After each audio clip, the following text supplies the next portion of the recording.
Good morning সবাইকে।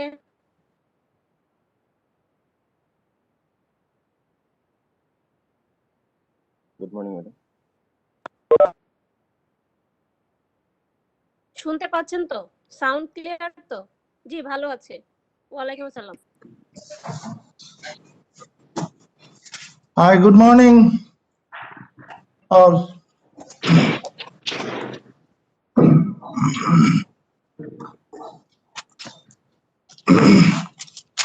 রহিমা আমাকে শুনতে পাচ্ছে? ভাই একদম ক্লিয়ার শুনতে পাচ্ছি।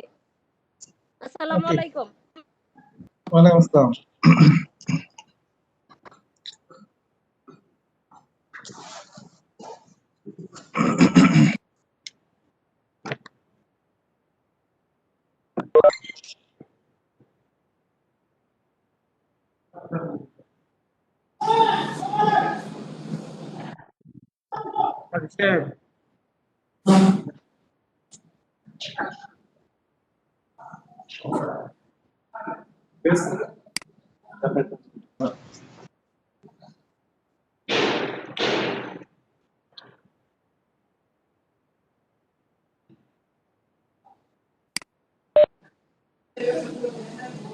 আমি তাহলে যাই যান, কোনো সমস্যা হলে সাউন্ড ক্লিয়ার।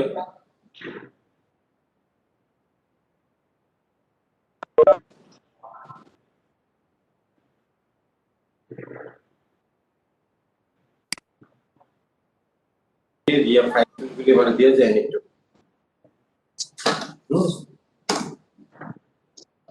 বেশ ভিডিওটা করে দেন। কোভিডের ভাবে দিয়ে যায়। কোভিড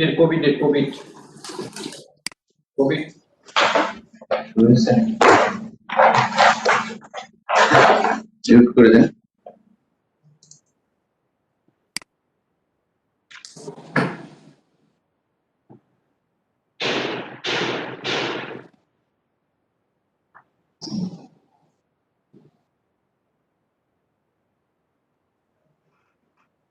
এখানে যে লাইন স্পিড এর জন্য বারবার আপ ডাউন করতে এটা চেঞ্জ করে দিই ক্লিয়ার করার জন্য ফ্লেক্সিবল পাচ্ছে না।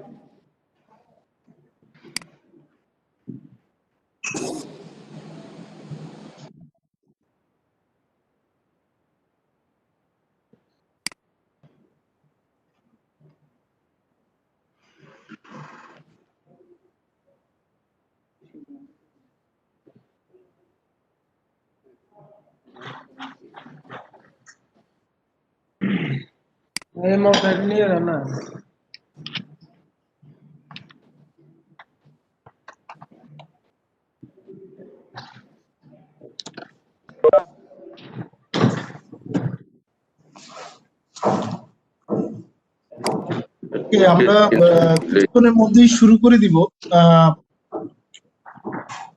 সো আমরা 2 মিনিট একটু অপেক্ষা করব যাতে করে সব পার্টিসিপেন্ট জয়েন করে এবং সেশনটা শুরু থেকেই এজন্য আমরা কথা শুনবে মিউট করে দিলাম।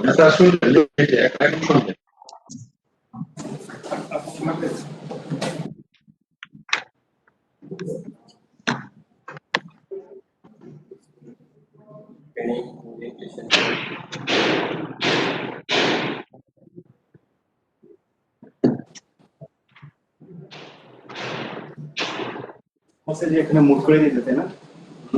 সবাই তো মুট করে দিয়েছে ওদের।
Hi,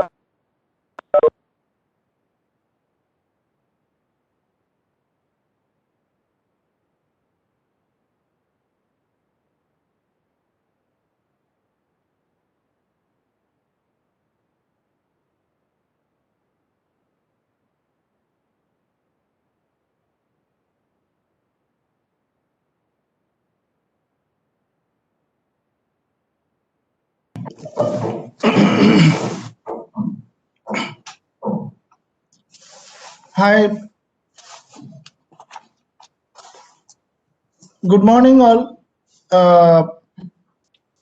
Welcome to the Sustainable Supply Chain CoC Refresh Training. So, আশা করি সব participant by this time join করতে পেরেছেন। সো ট্রেনিংটা আসলে শুরু হওয়ার কথা 9:30-এ, তো যেহেতু একটু ভেরি আর্লি টাইম, তো আমরা একটু চেষ্টা করছি যাতে করে সব পার্টিসিপেন্ট আমরা একসাথেই শুরু করতে পারি। এই জন্য 2-4 মিনিট একটু অপেক্ষা করা।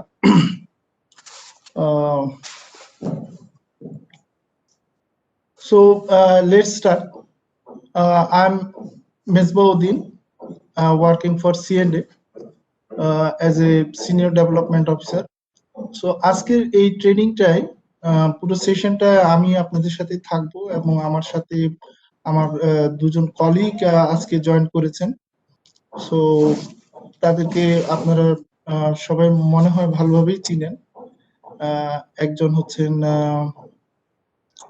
রহিমা আক্তার, উনি আমাদের সাথে আছে এজ এ ডেভেলপার। আরেকজন আপনারা পাবেন, উনি হচ্ছেন আবু বারিক, সো উনিও ডেভেলপার। হয়তো আপনাদের ফ্যাক্টরিতে বিভিন্ন ভাবে আপনারা তাদেরকে দেখেছেন, বিশেষ করে অডিটর হিসেবে তাদেরকে পেয়েছেন বেশিরভাগ সময়।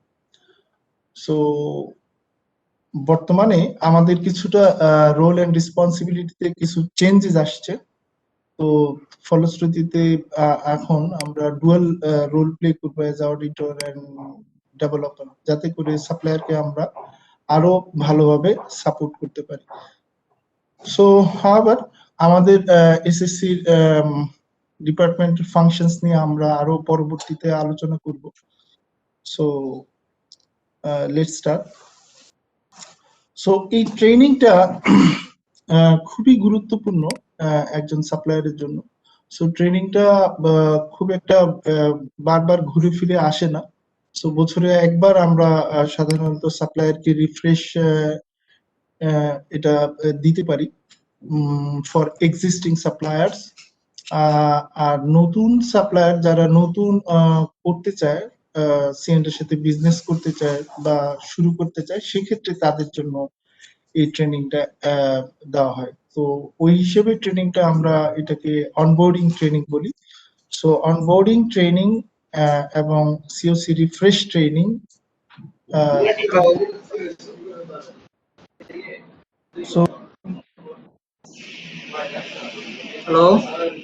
হ্যালো আসসালামু আলাইকুম।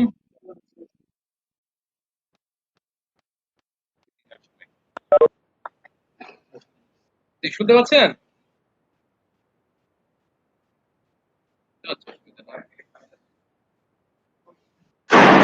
হ্যাঁ, শুনতে পাচ্ছি। ওকে, থ্যাংক ইউ।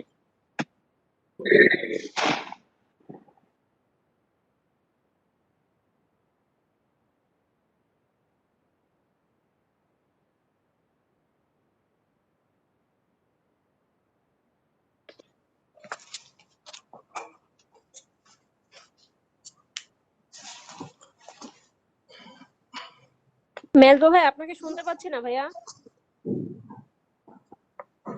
ওকে, রহিমা এখন শোনা যাচ্ছে? জি ভাই, এখন শুনতে পাচ্ছে। এতক্ষণ শুনতে পাইলে? জি, এখন শোনা যায় ভালো। ওকে,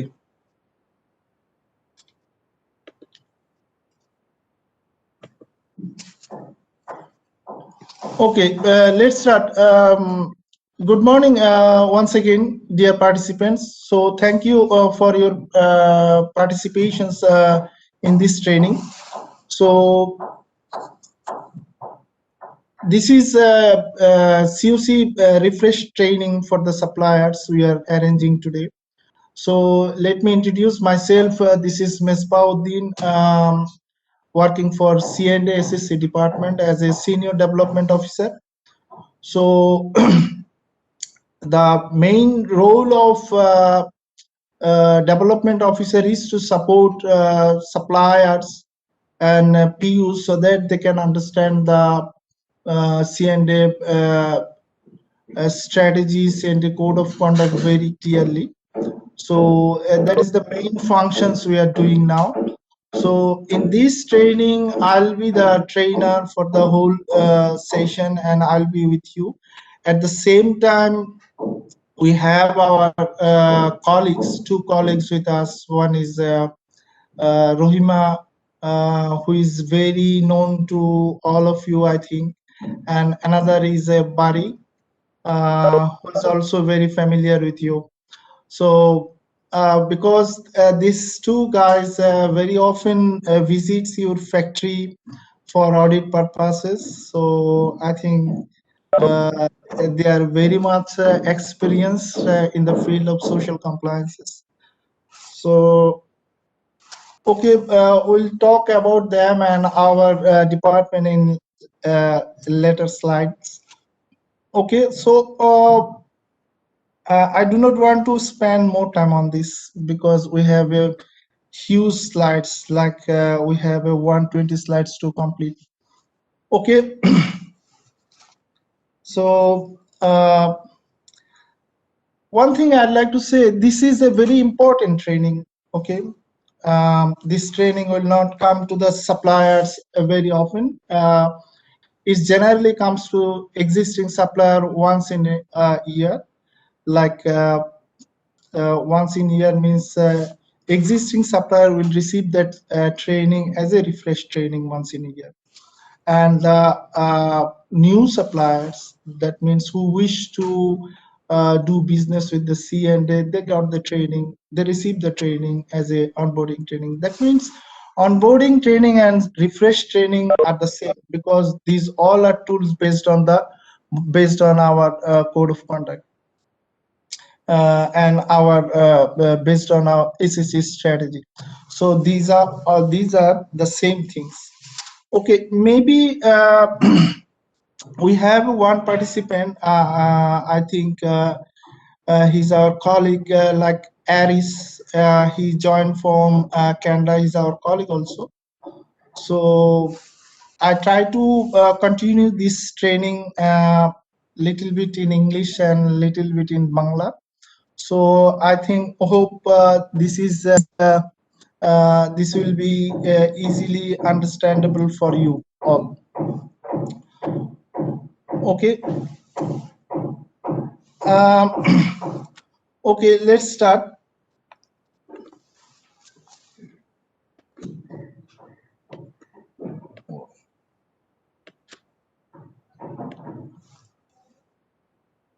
Oh, here I have facing some technical problem. Okay, I need to share the slide again.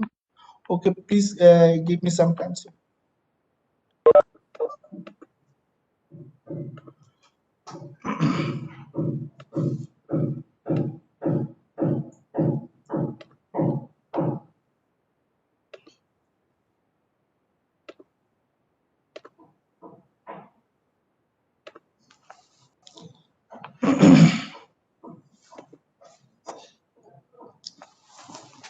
Okay, hope you can see the screen. Rohima, can you hear me? Yeah, Mezuba, it's clear, and screen also clear.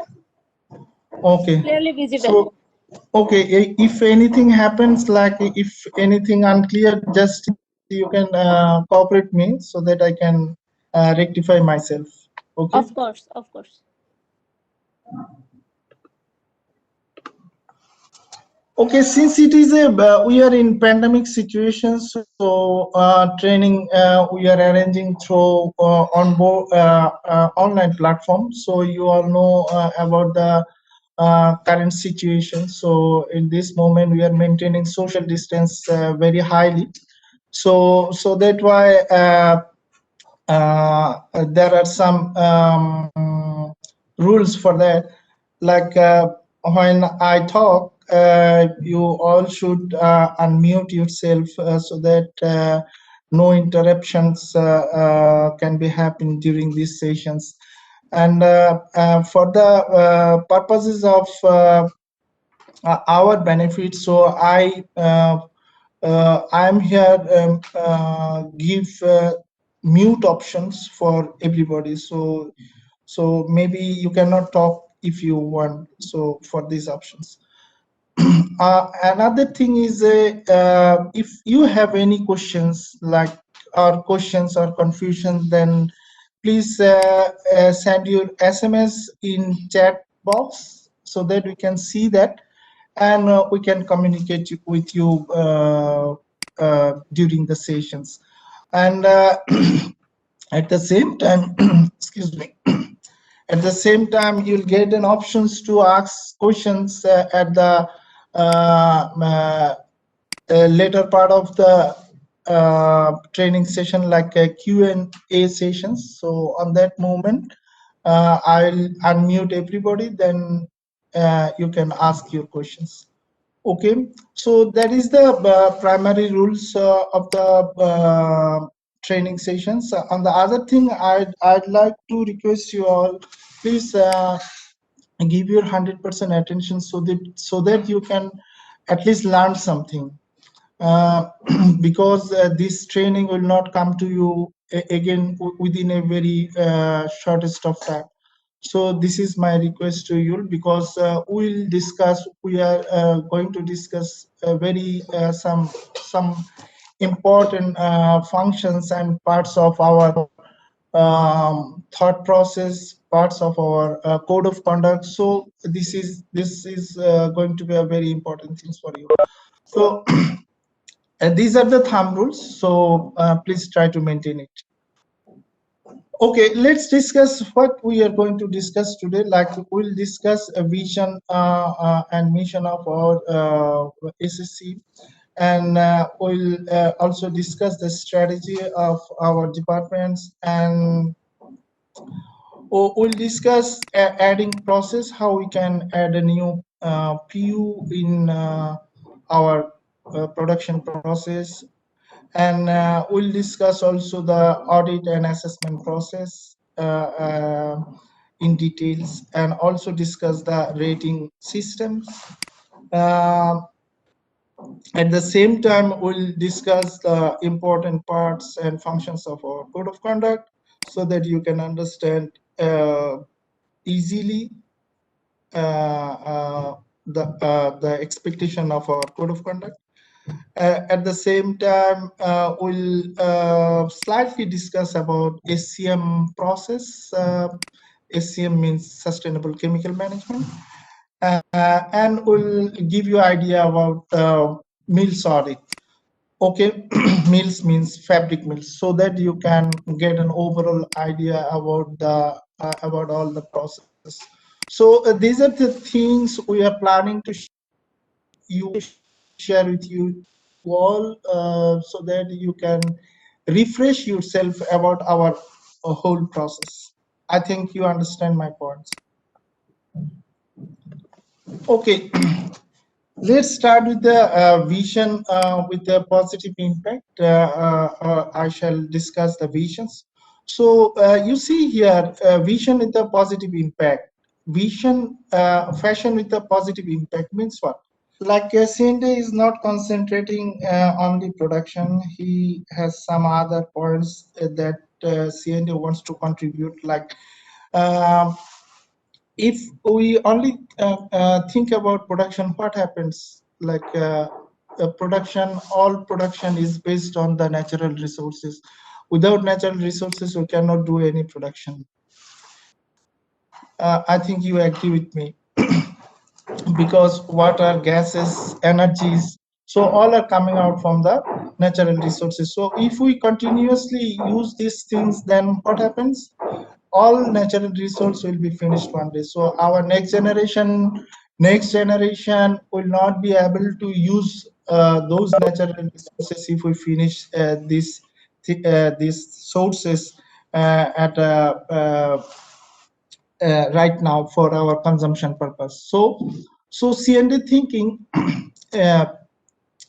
it should contribute some positive areas, like positive area means we should contribute in natural resources area like water, gases, and other areas. So these are the concept we are taking as our vision. So we'll see what are those positive impacts that we are thinking at this moment to contribute.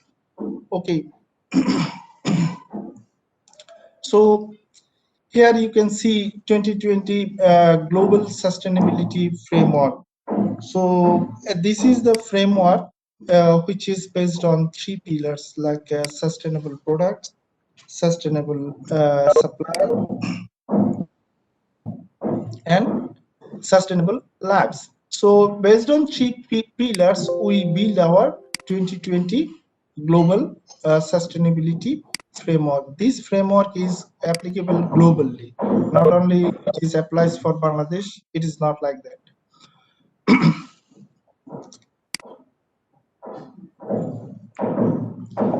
Okay. Sustainable products, you see here, first thing, sustainable materials. So sustainable materials, that means sustainable products means we want to contribute here as a positive way, like sustainable materials. What does that mean? We will source the materials from the sustainable way. So that's why we have a clear target on that. Like 67% of our raw materials will be sources from more sustainable way. More sustainable way. That means in these areas, we are supporting cultivators who are cultivating cottons, who are producing raw materials for C&A. So we are supporting them so that they can produce a raw material for C&A without having any toxic chemicals or toxic processes. So that's mean what I'm now expressing you. So that is our target. 67% of our raw materials we want to source from more sustainable way. So if cultivator produce us for the chemical free products or raw materials, after that we can use for our supply chain. So this is now at a 67% level. And what happened to the next, like 100% of our cotton we are using more sustainable way. Like this is we achieve, that means there is no tolerance here. We all sources from sustainable. We are using at this moment 100 raw cotton, 100% sustainable cotton we are using at this moment. So this is all about sustainable materials. So now I'll talk about circular economy. Circular economy is a very new concept, I think, not so new because it started so many years back. So I like to clear you all what is circular economy about. First of all, this is a very interesting thing that circular means what? Circle. That is same thing is coming and coming again and again in a circle. That is we understand that circular. And economy, we all understand what is economy. So if I explain it in a word, like a circular economy is an economic system that aimed at eliminating the waste. That means we want to eliminate the waste and to continue the use of resources, continual process. That means we want to eliminate the waste from our production process and continue use the resources. That is called circular economy. So how it is how the term is relating to our clothing process or RMG processes. Like a circular fashion industry can be defined as a regenerative system. That means regenerate means once we produce the product, we can reuse that product again, or we can use that product again. It is called regenerative system. So which garments can be circulated, are circulated for as long as their maximum values of retain, and then and when we take the maximum use from a particular product, and we'll see that the product gives me a maximum uses of its resources, and if it is not used, then we can return safely to the biosphere. That means we can dispose it to the biosphere. Biosphere means in the ground. So safely means in an environmental way. That is overall the meaning of circular economy. So this is actually is a very new concept, that the concept will be started globally by 2021. So at this moment, the size of this economy is 4 trillion opportunities. So the scientists are seeing this kind of opportunities in globally. So we CNA already started for these processes, like cradle to cradle, C2C could be the best examples of circular economy. So that means from this process, what we are going to do, we want to ensure the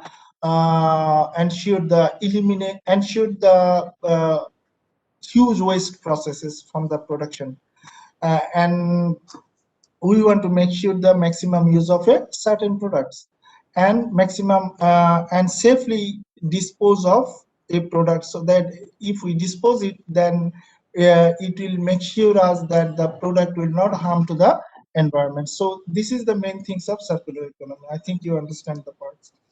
Okay, now I'll talk about sustainable supply. Sustainable supply is a very important part. Supply, like we have a clear guidelines here, clean environment. So we want to make sure ZDHC policy.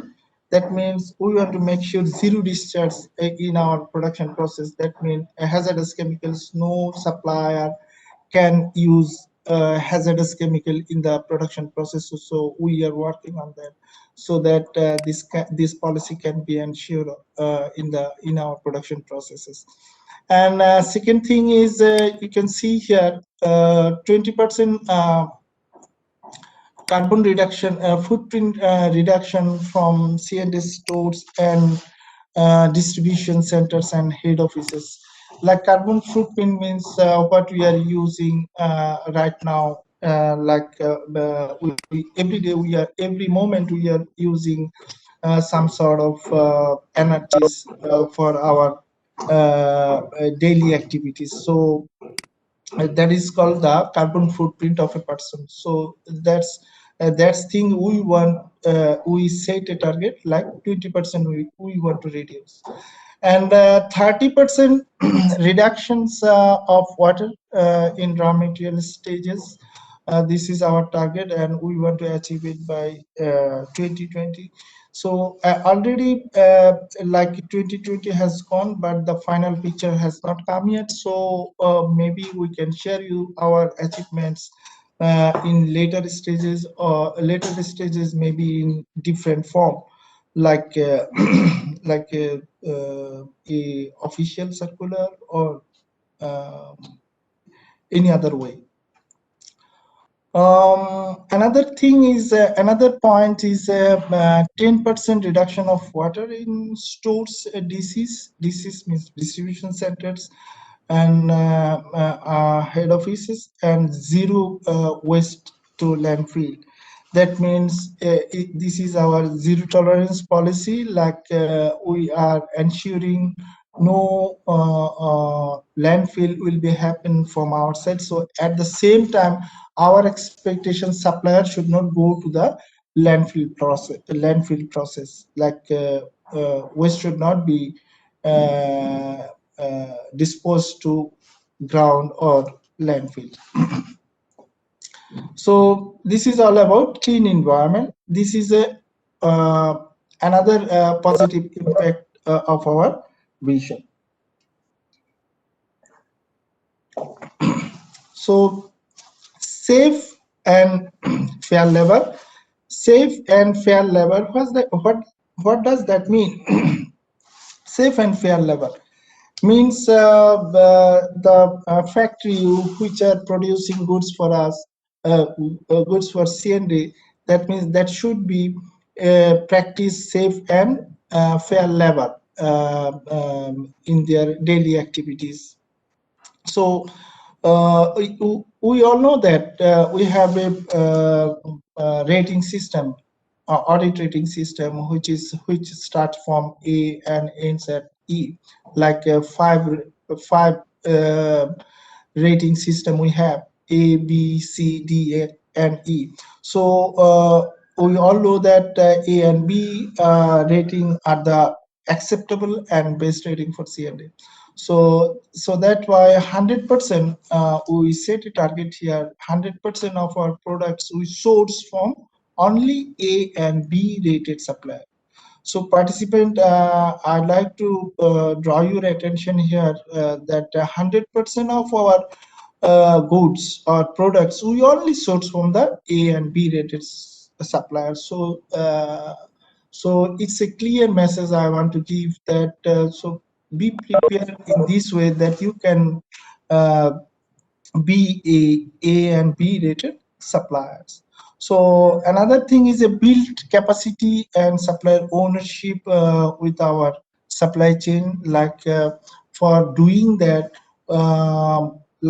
this is not only your responsibility but also our responsibility. We want to make a capacity and capability in your side so that you can touch or you can reach our visions.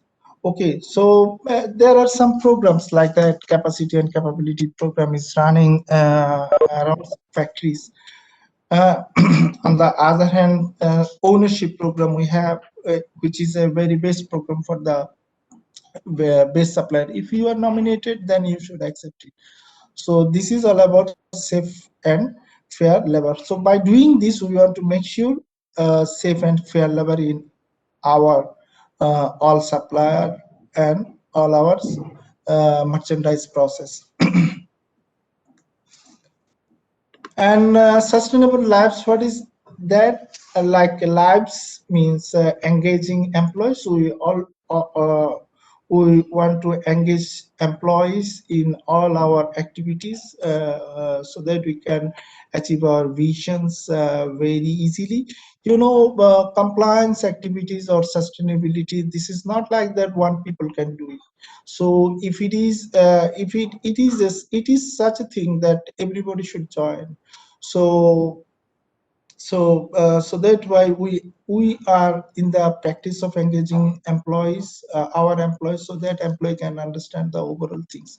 So that's why we have many process for engagement, like surveys, meetings, awareness, postering, many things we are doing for engaging employees so that our vision can be achieved. So this is the process.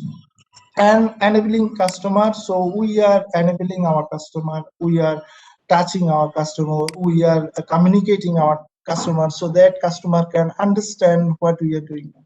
and so that's why we have a public disclosure process, all that, about all that.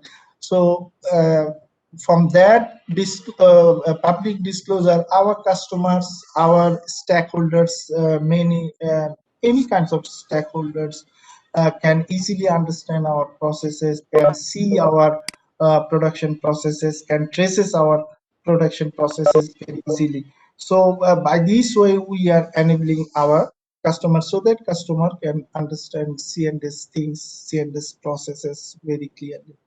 So this is all about 2020 Global Sustainability Framework. So these are the positive things we want to contribute in it very in a robust way. So I think this slide is will be clear with you all.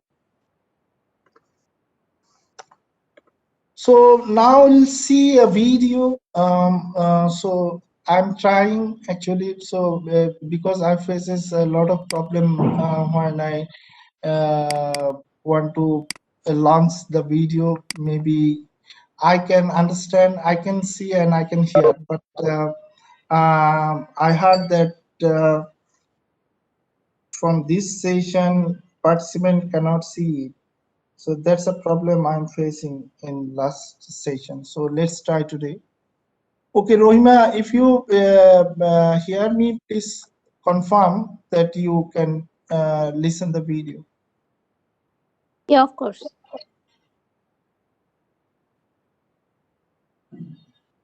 Okay, give me some seconds, okay?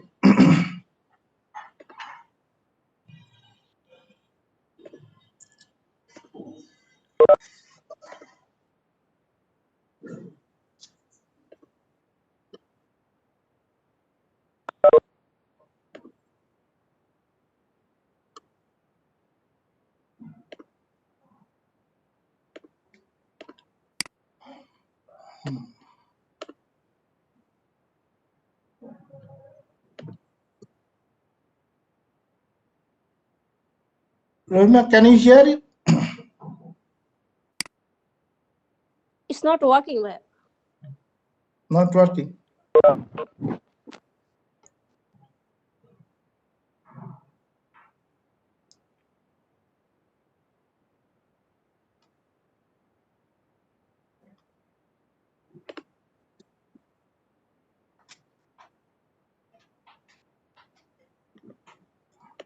Okay, let me try again, okay?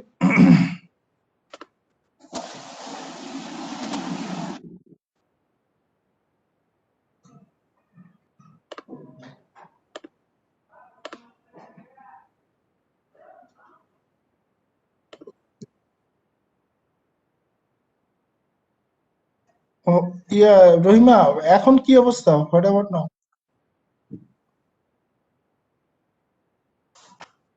It is same. It's not running. It's still pause. Maybe it's this.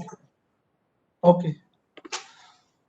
Okay, I'm sorry for that, dear participant. Actually, there is some technical problem. So this video actually is showing the same thing what we had discussed now regarding the positive impacts and sustainability framework. So I think when you get these slides from your gene site, that means from your general information network system of the C&A, you will find the same slide what we are presenting now. So when you see, when you find it, you can see from there, okay? So I'm sorry for that. Okay, now we'll talk about our sustainability report. So this is a 2018 sustainability report we are talking about, but this is not updated. So you will get the update one if you go to the address. You will see 2019 sustainability report already published. So so what is the report about? The report about is you will see how sustainability works have been done in this year. So what achievements we achieved. So these all information you will get in the reports. So regarding the outputs of sustainability products, sustainable lives, and sustainable supply. You'll see from there how many AB rated supplier we have right now, and how many products we are shipped out from A and B rated supplier. This kind of many information you'll get from so this is very interesting and very helpful report for you. If you go through, you'll understand, or you will know many information. Okay, so you'll see here address. If you go to the address, you'll see our latest report. So now I'll talk about sustainability teams and SSC strategy. So okay, let's see what is that. Okay, SSC. So maybe at the beginning of session, so I discuss about my colleagues. So they are very experienced and they are very competent, because I know you all know that, because Rohima and Barik here. So at the same way, we have some other colleagues in our departments. So we are now doing the same thing, like auditing we are doing right now, and development also we are doing now. So there is one functions in our team. So our main objective to support suppliers so that they can understand our code of conduct easily. But at the same time, we want to make sure a sustainable concept and sustainable growth in our supply chain, because this is without this we cannot survive actually. So quick fix should not be our process. So our process is sustainability and sustainable compliance. So that's why we are working together. So on the other side, SSC, we are using it as short form, but the full form is sustainable supply chain. And at the same time, we have another department like SCM team, sustainable chemical management team. There are some people here who are working for that to establish zero discharge hazardous chemical at this moment. So there are many offices of SSC and ACM team globally, like you can see from the slides, like Dhaka, Bangalore, Karachi, Shanghai, Hong Kong, Düsseldorf. There are many offices and many people are working for that. So that's all about our department. So if you have any questions on that, you can chat me. You can send me SMS in chat box, or you can ask me questions later on at Q&A sessions. Okay, so now important topics is here, like a vision to implementation. So this is our strategy. So like a strategy is a very important thing. Without strategy, no team can win in the game. So transparency and disclosure, public disclosure process, capability building, construct and implement ZD strategy, and integration of sustainability rating in the supply scorecard. These are four strategy we have. So why we are explaining this to you? Because we want to maintain this strategy at the same way you have to maintain this. So and we are communicating so you can maintain and implement our strategy in your supply chain. Otherwise, we cannot win and we cannot build a world-class transparent supply chain globally. So that's why this process are very important for you. So transparency, what does that mean? Transparency. We want our expectation, all our supply chain should be transparent in terms of everything. Like when you talk, you should talk in a transparent way. When you show something during audit, during visit, during anything, you should give us transparent document to us. That means the objective of transparency is so that is to see you clearly, to assess you clearly. This is the objectives. These are the objective of transparency. So I think this is not so difficult to understand, but we faces many problems in transparency in these areas. Still, factories trying to hide something, factories submitting fake documents. So these are the examples of breaking transparency. I think you understand my point. And public disclosure strategy, what does that mean? That means we will disclose all of our supply chains publicly so that all of our stakeholders can see your process, can understand your productions very easily. So there is a web address so by which you can see our supply chain and all of our supply globally. So this is a public disclosure policy. That means you have to accept it and you have to maintain it. So capability building is a second strategy. That means you are not alone in this line. We are supporting you. For that why we are available here and we all working together to support you. So capability building means we have a very good schedule to provide you training, provide you consultancy, provide you one-to-one meeting. So many things we have so that your capability can be increased. And you have to accept it because when we see like developers or from member of our team try to increase your capability, but you do not want to accept it, so that could be a problem. So for this reason you have to accept our strategy, accept this strategy.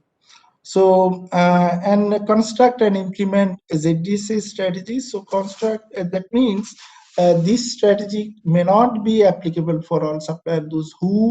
Those which supplier having wait process, only applicable this policy for them. Like wait process means dyeing, printing, laundry. So if you are nominated for this strategy or for this policy, you will be known from our department or from SCM clearly.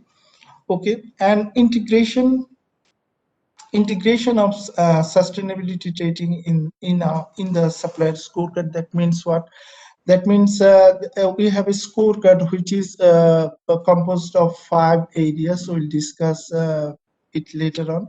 So if you are considering that SEC is the main thing, this is not like that. So we should consider other points also. So we have to concentrate other areas. So with all the points, supplier scorecard will be prepared. So same way you have to maintain this scorecard so that we can reach our vision very easily. So that's all the our strategy. So is it very important to maintain all 4 strategy in your supply chain. Okay. Supplier scorecard, which is consisted of 5 areas like SEC means sustainability, production execution,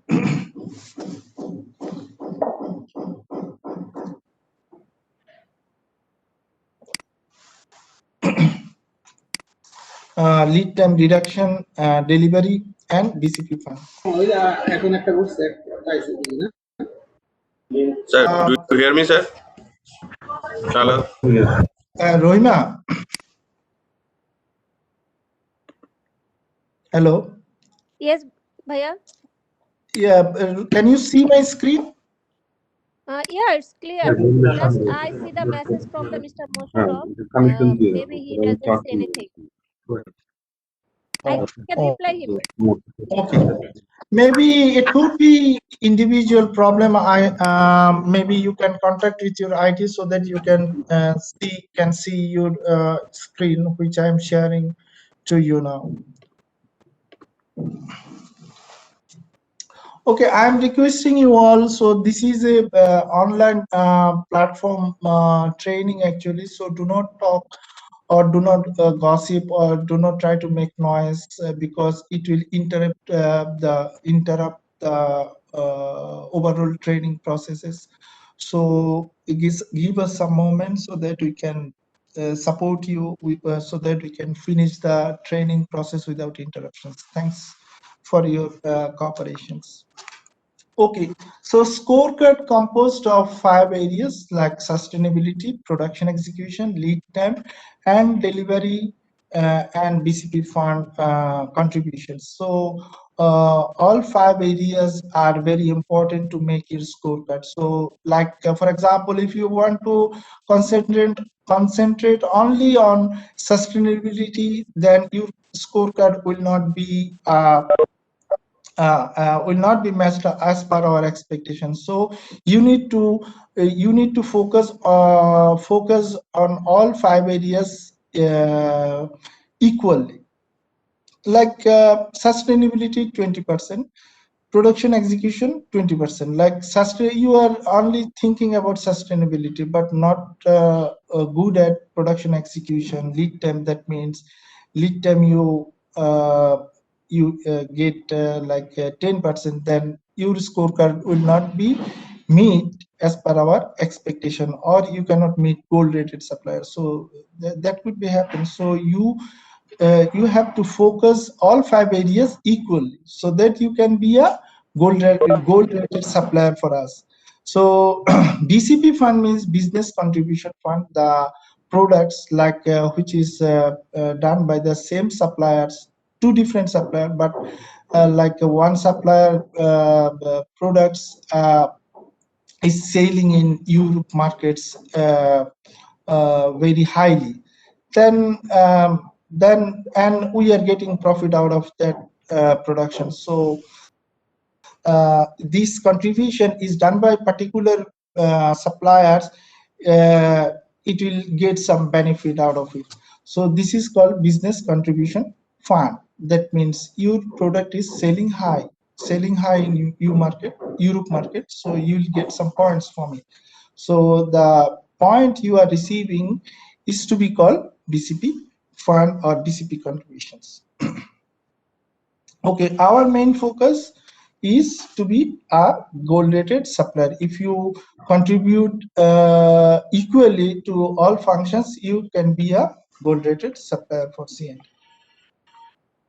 Okay, this is a public disclosure address. If you see here, if you go to the address, you can see all of our supply chain globally who are producing for us globally. You can see from these addresses. Okay. Okay.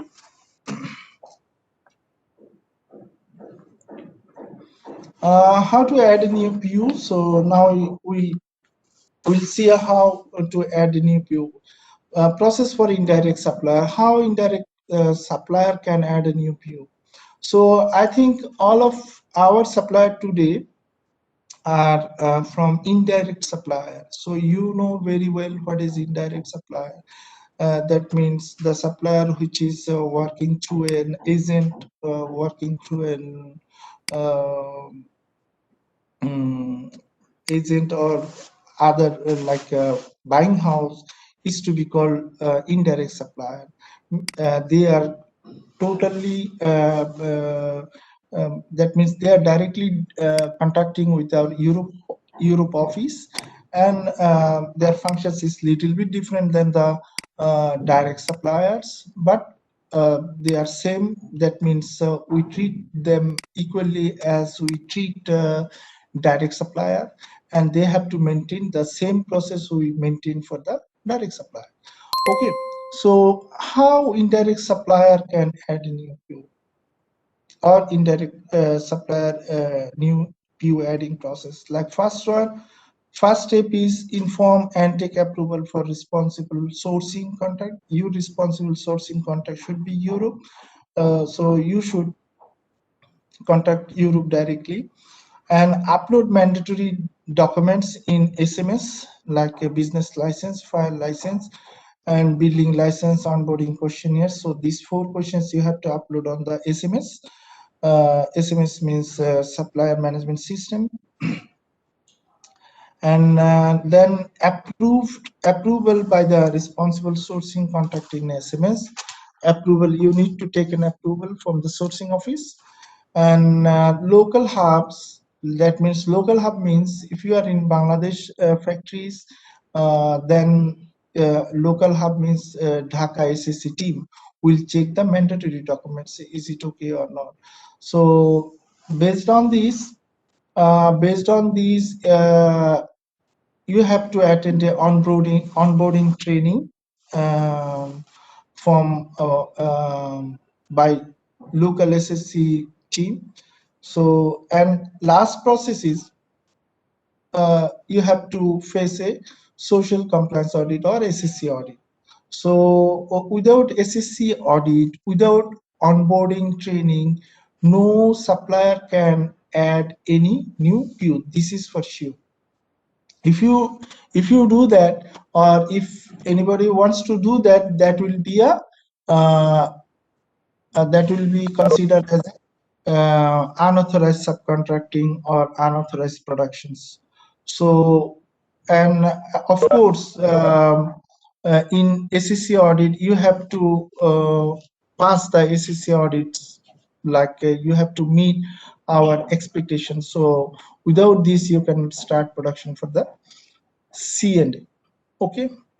So these all are the mandatory process for adding a new PO for indirect supply. Okay, direct supplier.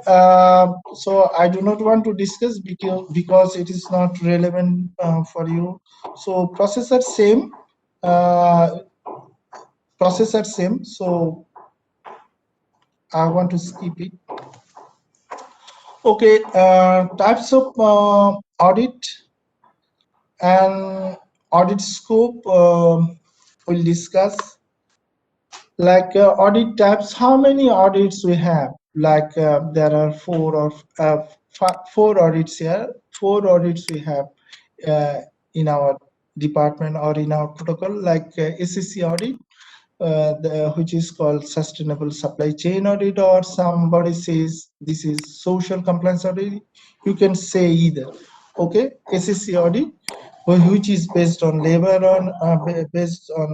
and human rights, and ZDSC audit or SCM audit, Accord audit, building and fire safety audit. So SEC audit is applicable for all tiers, all tier audit, tier type process, like cutting, sewing, finishing, laundry, wash, printing, every process. SEC, without SEC audit, you cannot start production with C&A.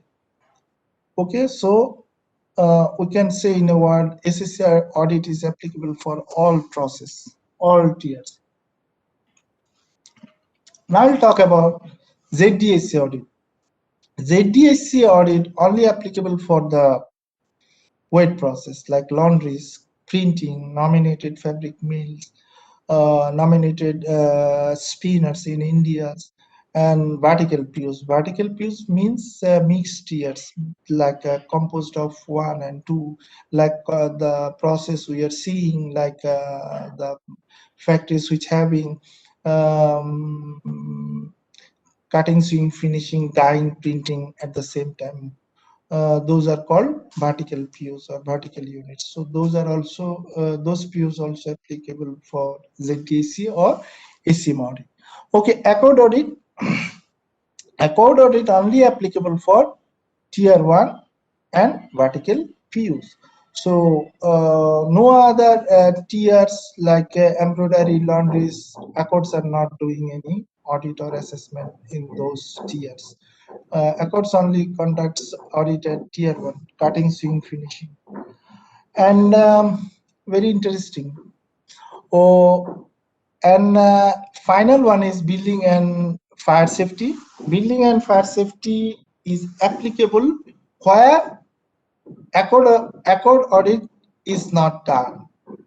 That means accord only conducts audit at tier 1, and rest are accord are rest areas accords are not doing any audit. So rest areas audit, building safety, building and fire safety audit will be done by the Buru Veritas, which is our nominated third parties. So this is all about audit types. So I think is very clear for you. Okay, we'll discuss now audit scope by product. So like fabric and yarn, all nominated fabric mills will be under audit scope. All quota items will be under audit scope, like hanger, hooks, unitabs, jewelry cards, gift box, paper, additional labels, packaging, polybags, price tickets. These are the quota items. So the producer shall have to face SEC audit or ZDSC audit, or Accord will not do audit there, okay, and BV audit or building safety audit, and merchandise production unit like baby accessory, bag, belts. So all these merchandise units will be under audit scope. So now we'll see what process are included in tier 1, like cutting, sewing, finishing, stitching, finishing, ironing, packing, hand flat knitting.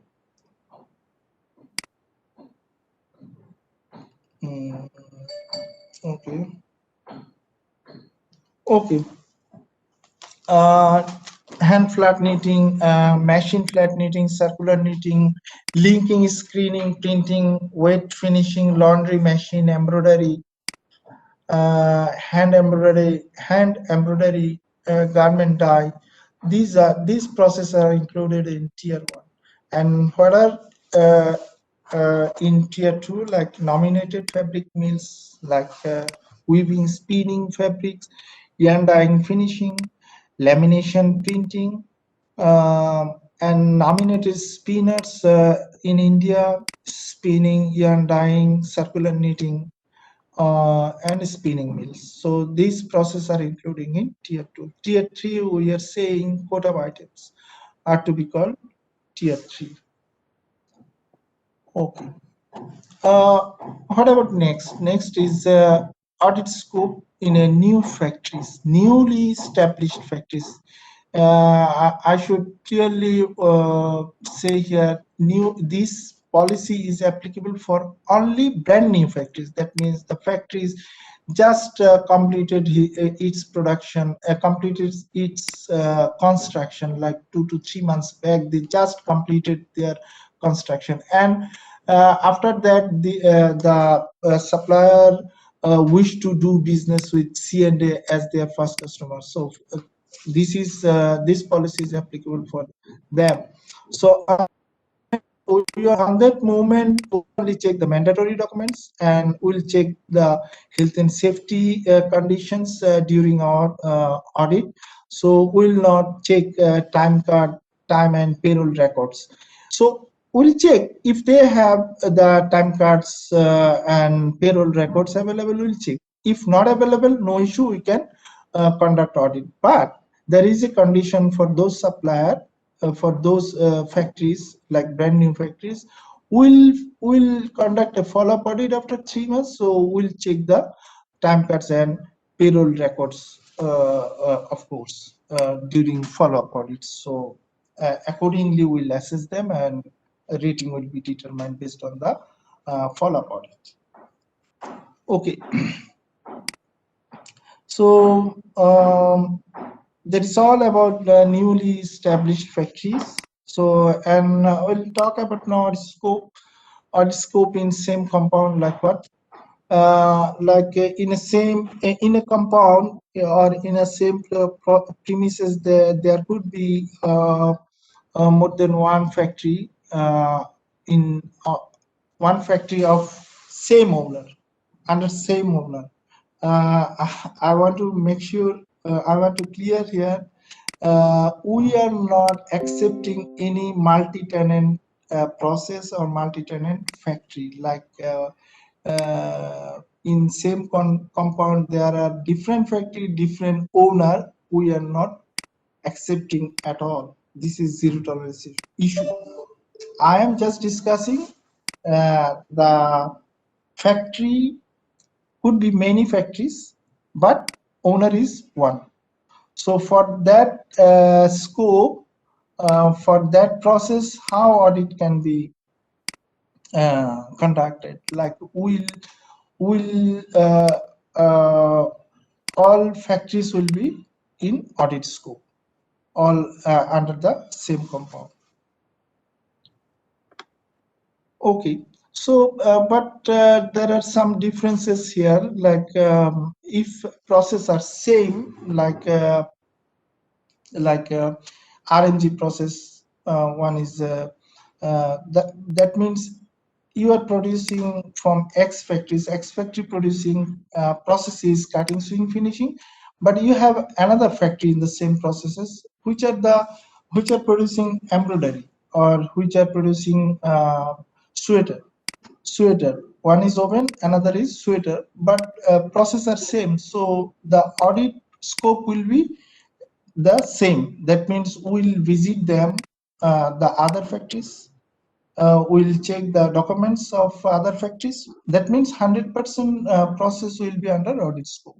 But what happens if processes are totally different? Like if you have oven process, but at the same time you have a biscuit manufacturing factory in your same compound. So what happens? So we will only check the biscuit factories health and safety conditions. We're not going to check wages, benefit, payroll, and other areas.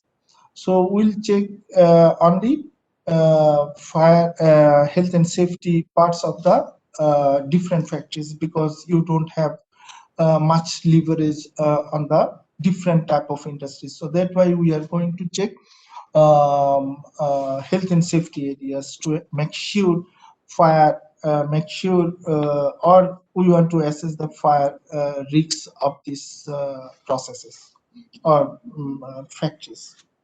So this is the audit scope of different factories in the same compound.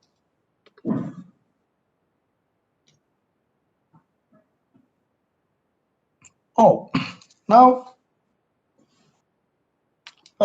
warehouse audit scope, we see sometimes that factory has some storage facility outside the premises. So what happens in that case?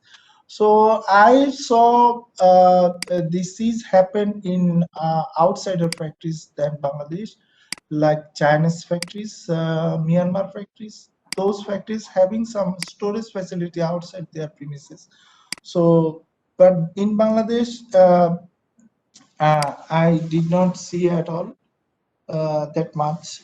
Okay, so for that purpose, temporary storage, which is located outside the premises, that also should be in audit scope. And audit scope, how, like if you use it for a temporary purpose, we'll audit, and result will be shared to SSC Europe. If you use the storage less than 4 months periods. So what happens in case number 2, if you want to use more than 4 months, then you have to register the storage in the SMS, and audit will be happen, and result will be communicated to the Europe. So these are the process for the storage which you want to use for a longer period or long-term use. So I think it's clear for you.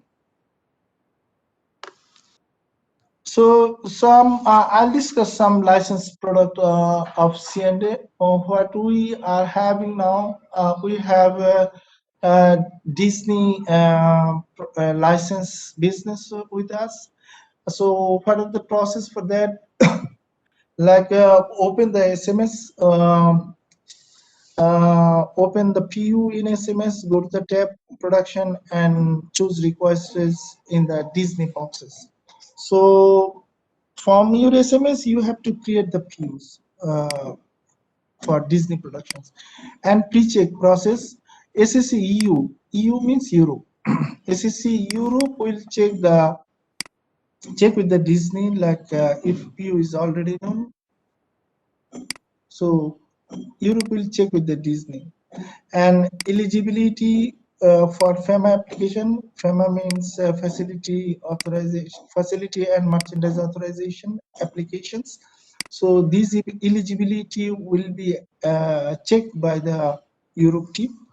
And application, SSC sends application form with the audit report to Disney.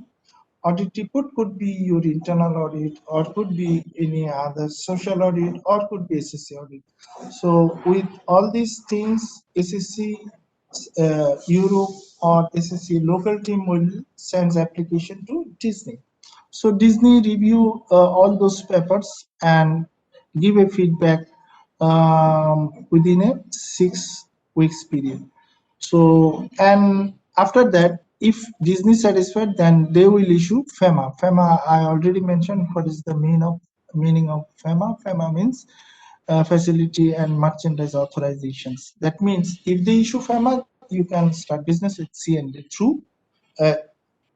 You can start business with Disney through C&D. And this FEMA will be valid for 3 years, and report to be submitted every year. That means report could be internal audit report.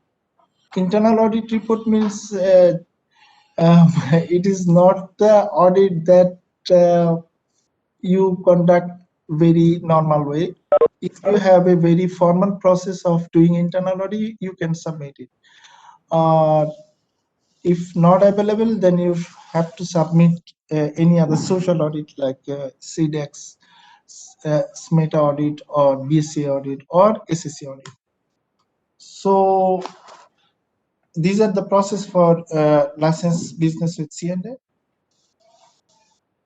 And another license business, Hasbro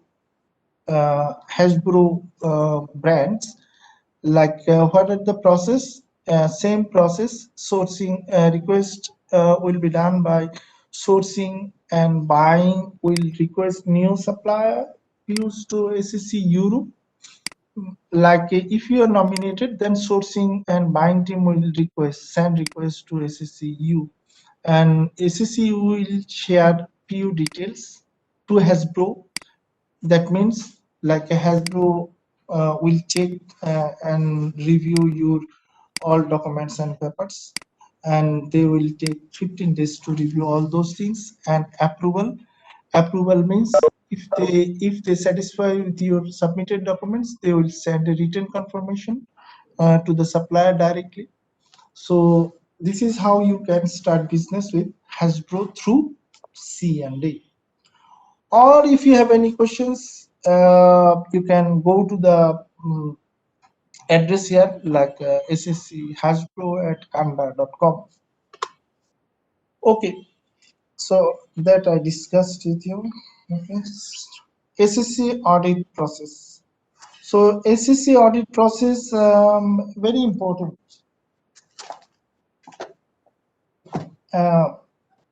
Very important. I think very easy process, and we do not have any new process. So these processes are quite common for other brands. The SSC audit principles are protocol based on our code of conduct, C&A code of conduct and supporting guidelines, and local laws and existing regulations or rules of the country. And of course, there is a document checklist. So every audit you will get this from our admin department. So that means what documents we are going to check during audits. So this uh, this is sent by our admin department. So this is audit principles. So what are the process? What we are doing? What we are doing during? What process we are maintaining during audit? Social audit or SSC audit. Like, so every audit you will see opening meeting, site to documents review, workers interview, and closing meeting. I think you all are very much familiar and very much experienced about the process. So I should not discuss these things in details. On the other hand, we have two auditors here, Rohima and Bari. They are very experienced on those process. So okay, so these are the process we are maintaining during our audit, social audits. So I think it's clear for you. Okay, audit cycle is a audit cycle. You see here, it starts from A and ends at E, like A, B, C, D, E. Is a alphabets, English alphabets. So I think CND use this because it is easy to track. So that's why they use alphabets here. So I don't know other reasons. So okay, let's start. What is that? Okay, A and B are very best, are the best rating for CNA. C is a conditional rating. D and E is a not acceptable rating. So you all know that, because this is not a first time I am saying that, because when you onboarded with us, the same slides we had presented with you. So today's this is not a new training, this is a refresh training. Okay, A means best rating for C&A. If you get A rating in audit, then no audit will be happen within 2 years period. Okay, and B rating means no audit will be happen in 1 year period. C means is a conditional rating, so you have to face a follow-up audit within 180 days.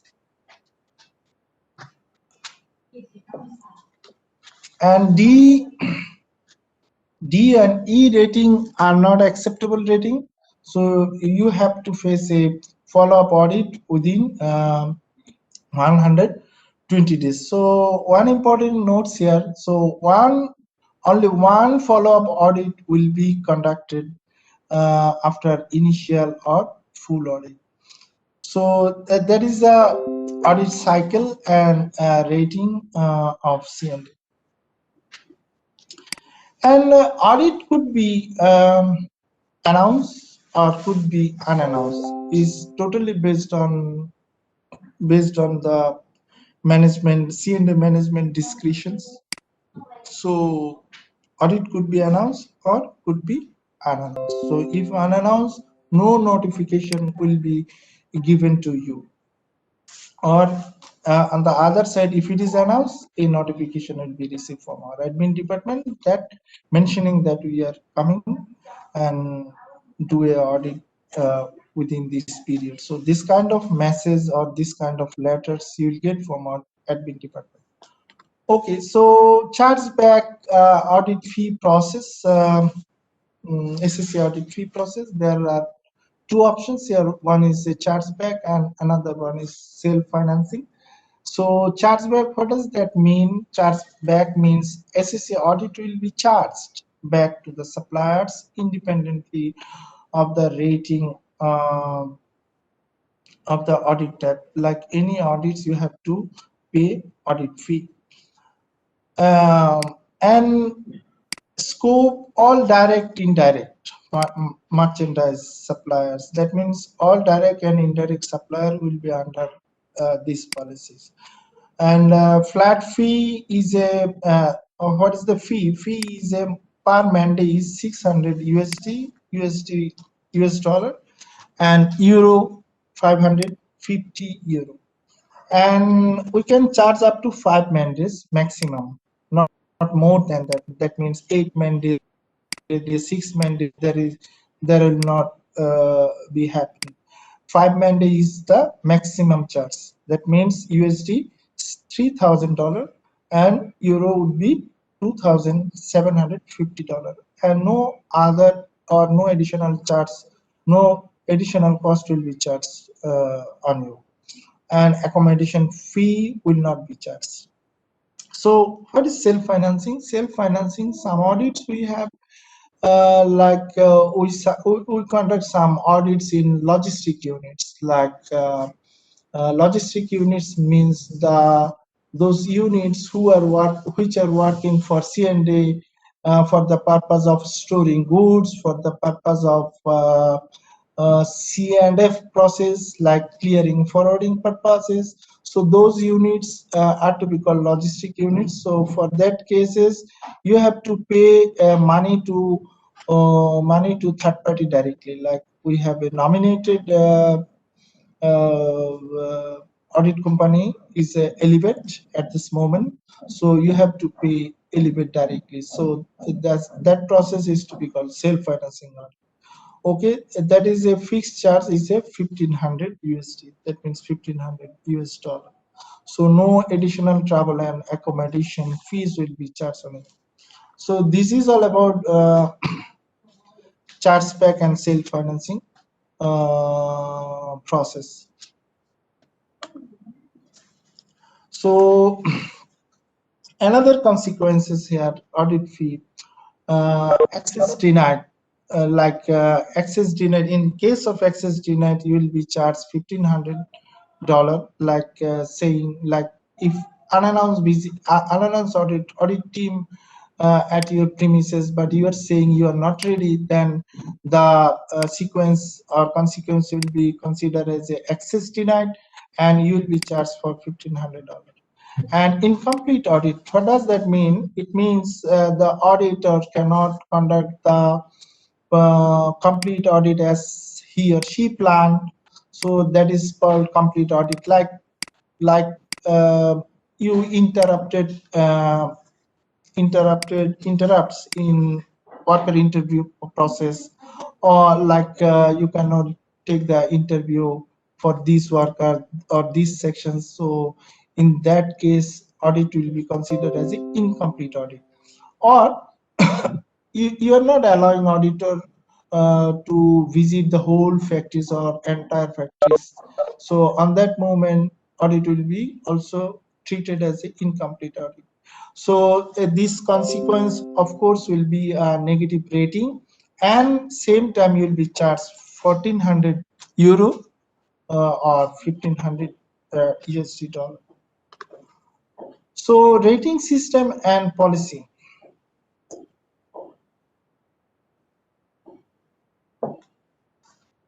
Rating system and policy. We'll discuss rating, C&A rating system. How rating system is done in our system, like A to E. How it is happen? It happens on the basis of priority level, because we have, approximately 400 questionnaires. So every questions have a priority level. So either minor plus, major plus, ZTs. So on the basis of the priority level, you rating it.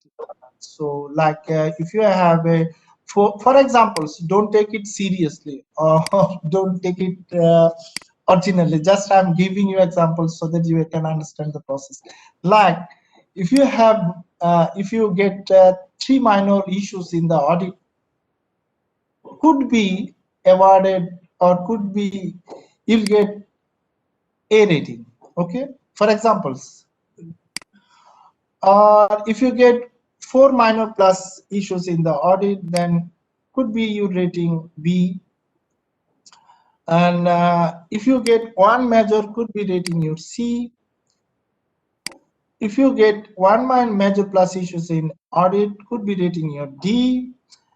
And of course, we all know that this is no doubt, if one zero tolerance issue in audit, your rating obviously will be E, no doubt. So this is how we are determining the rating of the PU. So I think this is a clear for you. So now we'll discuss what is the consequences of the ratings. Like if you get A rating, A equals 100. A rating means clear for continuous business, and no follow-up audit will be done within 14 months period. Sorry, 24 months period. B equals 100 and clear for continuous business. That means no interruption will be happening within 12 months period. And C is a conditional approval or conditional rating.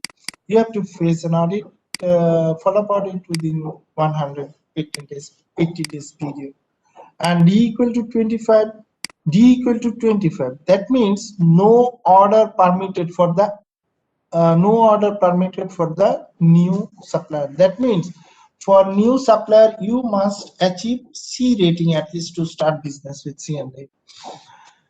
And existing supplier, clear for continued business, but you have to work with the development officer so that your cap things will be accomplished as per our expectations. And you have to face a follow-up audit within a 120 days period. E rating, E means 0. So I'm repeating, E means E equals 0. There is no mark. So no order permitted, and you cannot start business with C&A for new suppliers, and existing suppliers, no new order will be permitted, and suspension case will be happen for existing suppliers, and your account will be suspended for that reason. Okay, so this is all about business impact and consequences of the ratings. So I think you understand that.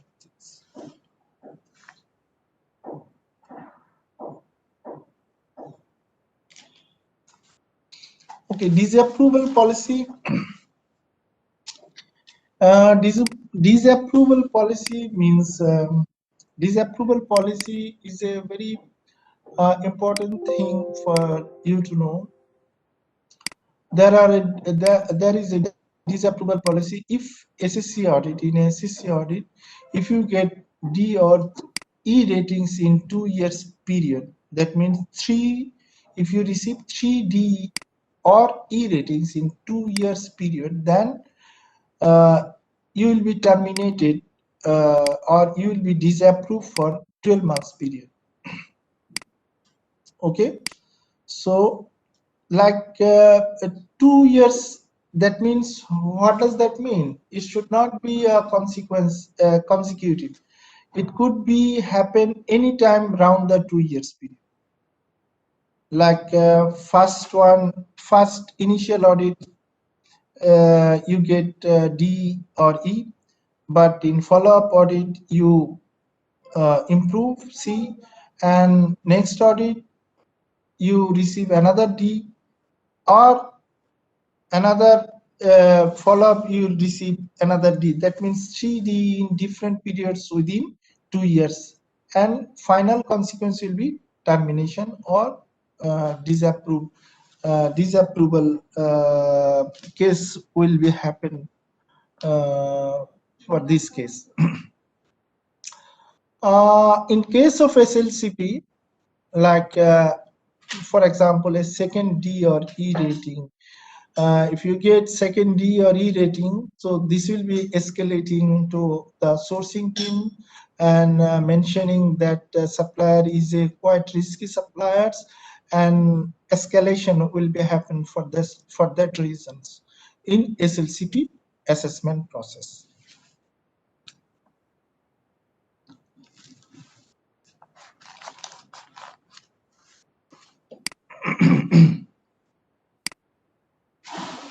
Okay, so zero tolerance issue. So zero tolerance issue, this is very easy. We all know about zero tolerance issue. What could be the issues? And like as per CNA, we have some zero tolerance issues. Like human right, based on human rights, labor rights at CNA policy. There are some points like missing business license, forced labor, bonded labor, child labor, any types of abuse, severe minimum wage violation. So I think you all are clear about zero tolerance issues. Just I want to discuss fleeing workers. Fleeing workers means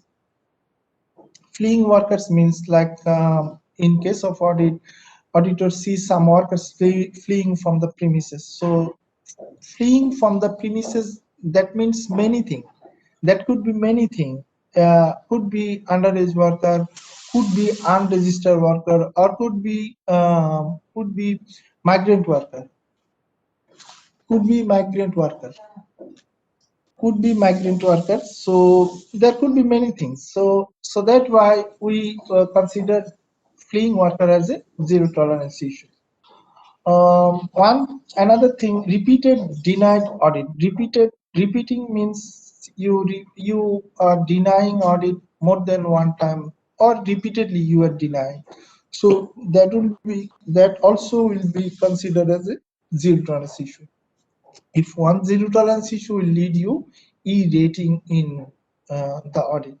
So what are the issues regarding environment and workplace health and safety points of view, like sandblasting process, multi-tenant building, not meeting the floor criteria? I think floor criteria is not applicable for Bangladesh. We are not accepting any multi-tenant buildings in Bangladesh. Not at all. This is a zero tolerance for us.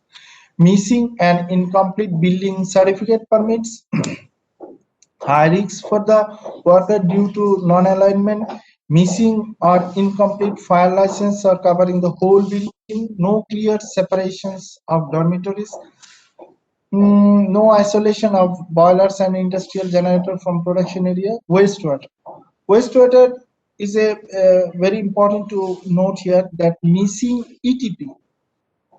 Missing ETP, that means like printing unit, but this unit does not have any ETP, but there is a requirement. So if happens in this case, it will be treated as a zero tolerance.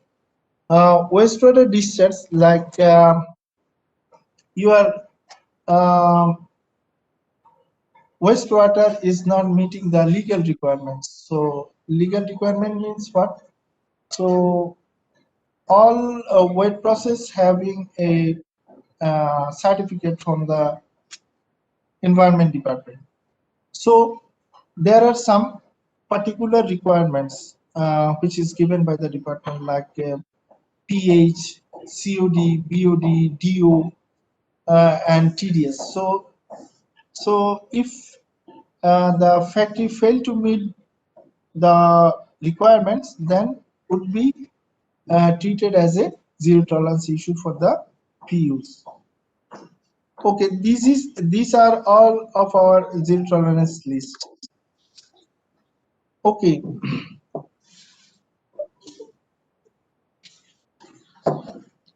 Now we'll discuss supplier rating system, how we calculate supplier ratings. So I'm going to discuss with you now. We CNA calculate our rating on the basis of suppliers, not based on PUs. So, like for example, there are some examples here, like a supplier EFZ here. Under this supplier, there are 4 PUs. You can see here, like a P1, 2, 3, 4, and their ratings are P1 equal to, that means there are different ratings. You can see from there, like a B, C, D. So what is the average rating? average rating is 67.5 of these PUs. That means if we what we get out from these ranges, like we can see 51 to 70, this range will fall under C. So that means supplier rating is C. Okay, and in the other way, we can see another supplier like XYZ. Their PU numbers are 4 and rating are different, but here this time is we can see here E rating. You see here E. So I told you before that E equals 0 and it has a multiplication effect. That means if we multiply 0 with any numbers, then your total number always would be 0. That means here we are seeing that 0. Even you have very good rating in your system in this supply chain, like PU5 is A, PU6 is B, PU7 is B. So overall rating would be E. If overall rating is E, then supplier account will be suspended for these reasons. Suspended. So yes, of course there is a solution. So I'll come later on to the solution. Before that, one request I'd like to say the suppliers, when supplier wish to add any new PU, the supplier, this is supplier responsibility to assess the PU which you want to adding them, because otherwise your rating will be surprised, because you have to know the new PU can receive C and can implement SSC requirements or not. You have to assess that before you adding the new PU. So this is my request to all of the suppliers, so that they can assess the new PU's capability and capacity, aiming to sustain their overall rating and business with C&A.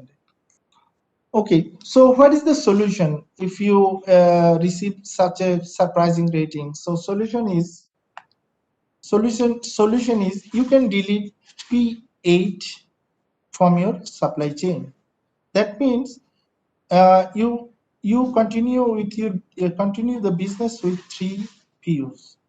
Okay, and what will be the case? Like, see, you deleted Q8, and what is your average rating? 87.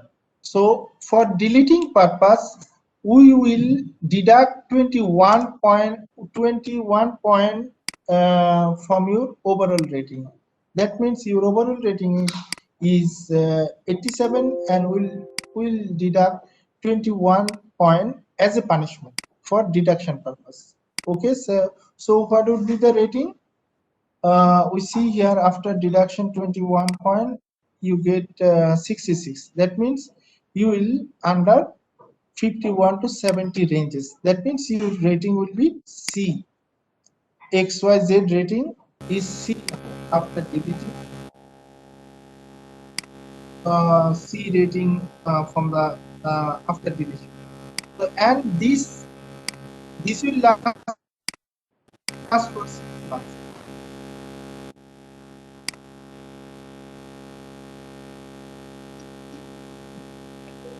Bhaiya, huge noise are coming.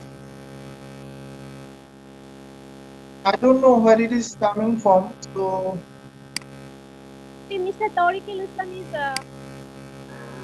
unmute the option. That's why from his Tariqul Islam.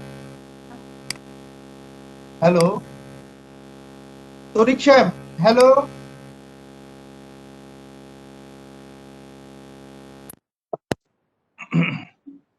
Hello হ্যাঁ, আপনার এটা ইয়া আছে, দেখেন mute স্পিকারটা on আছে। আচ্ছা, mute করে দিচ্ছি। আমি একটু সবাইকে একটু রিকোয়েস্ট করবো প্লিজ, আসলে এটা লং ট্রেনিং, অনেক কথা বলতে হচ্ছে। সো আপনারা একটু চেষ্টা করবেন যে আসলে মিটিংটা যাতে আমরা আনইন্টারাপ্টেডলি কমপ্লিট করতে পারি। সো আপনারা এই ট্রেনিংটা কিন্তু আপনাদের জন্য নতুন নয়, তো একটু কাইন্ডলি একটু কনসেন্ট্রেট করেন সো দ্যাট আমরা যাতে মিটিংটা শেষ করতে পারি। এটা হচ্ছে আমার রিকোয়েস্ট আপনাদের জন্য। প্লিজ কেউ যদি কারো কোনো প্রশ্ন থাকে আপনারা প্লিজ চ্যাট বক্সে আপনি এসএমএস করেন, অথবা আপনি কিউ&এ সেশনে আপনি প্রশ্ন করতে পারবেন।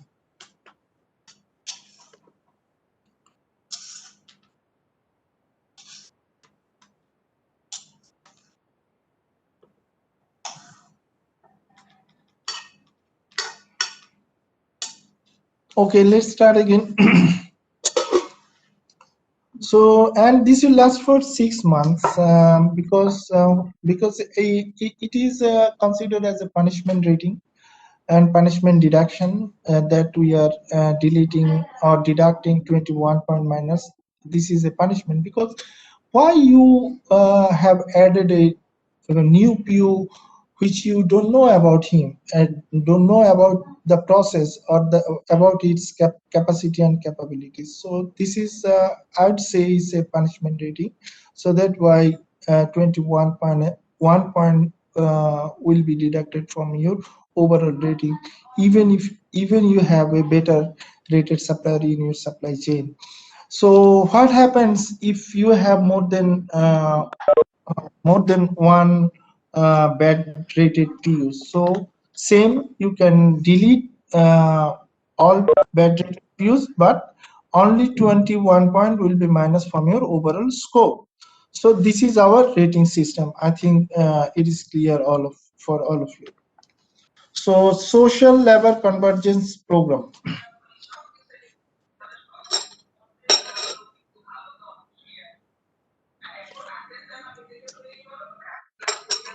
So social level convergence program, we call it SLCP in short form. So this is very new platform in a social compliance area. SLCP, maybe we have seen BSCI or CDEX platform previous times. Now we'll see SLCP is a quite different things than the other platform. So this is a multi-stakeholder platform where buyers, NGOs, and international organizations, governments are involved in it. So they prepared a platform so that RMG sector can be developed their resources in a good manner, in a powerful way. So what is the objectives? Like they want to remove audit fatigue. They want to make sure the RMG personnel, like RMG resource, like who are working for production, working for compliance, HR, they should focus more on development activities, or they should work with more work with the management system. So this is why they develop SLCP process, or they create the SLCP platform.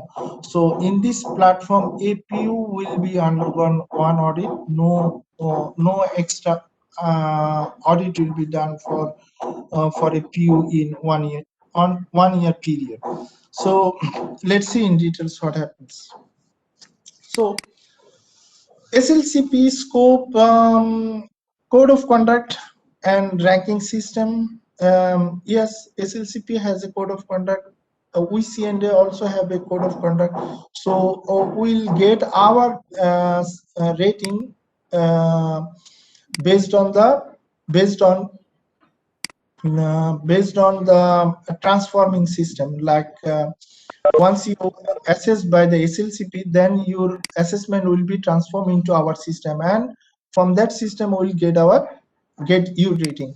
So an SLCP scope, that means it is a assessment process, not an audit process, and they will verify based on your self-assessment. So how you will do that, I'll discuss it later on. Okay, corrective action and remediation will be done by the need to be done by the next stages. Okay, what are the benefits? Reduce audit fatigue and expected reduction of audit cost for the suppliers. That means previously you have to face many audits. Maybe I discussed with the cost with you like $1,400, in some cases $1,500. So it will cost for the practice. So from this SLCP platform or process will reduce the audit cost. And SEC team will focus on supplier development, that means remediation and capability building. So what happens? So if audit will be reduced, so we people, those who are working in SEC department will get enough time so to develop you. So this will help us to develop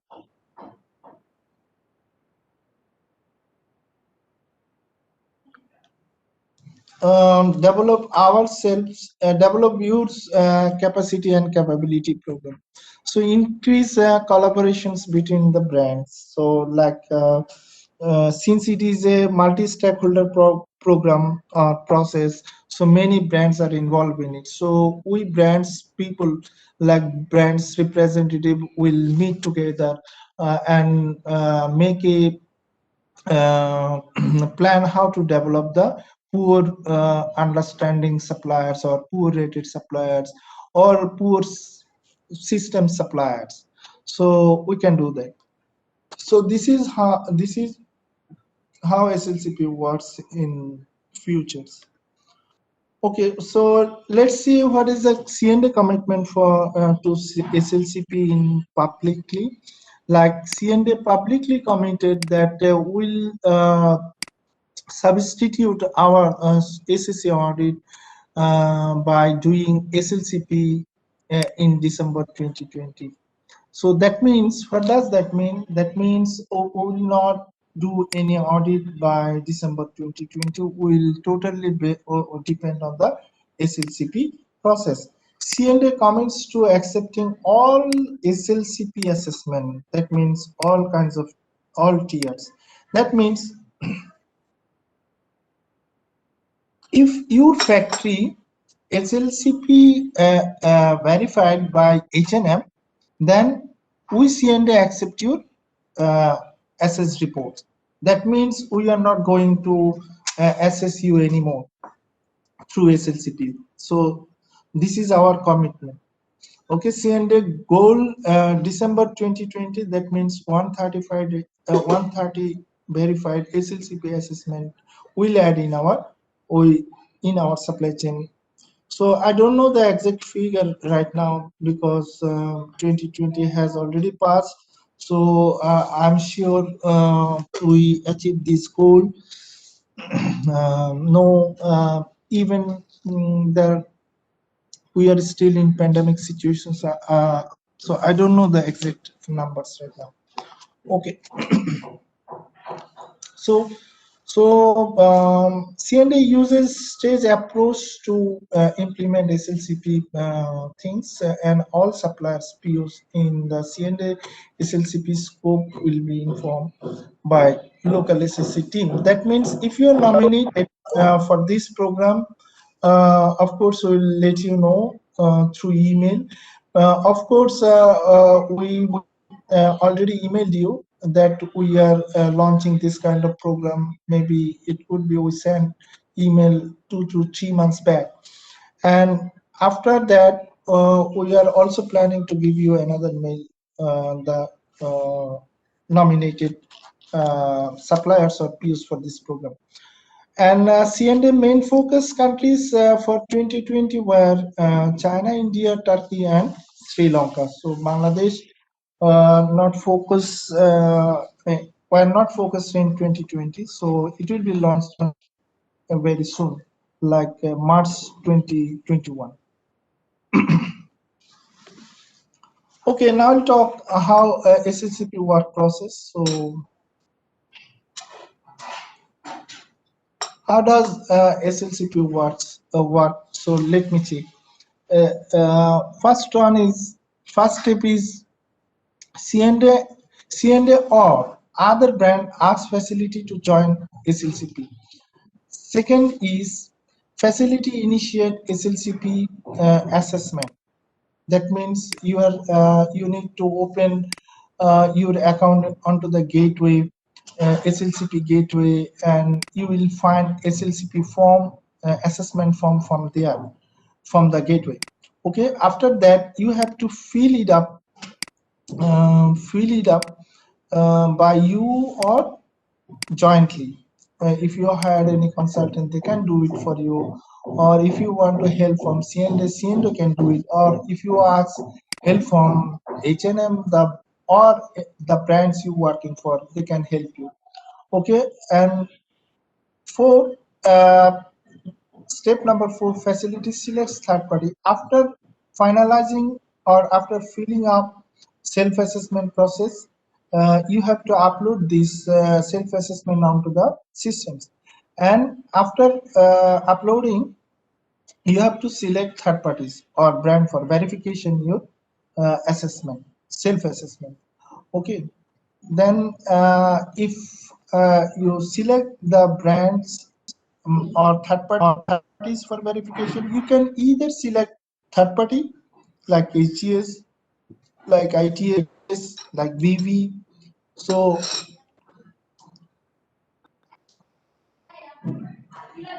you can choose as per your wish, it doesn't harm.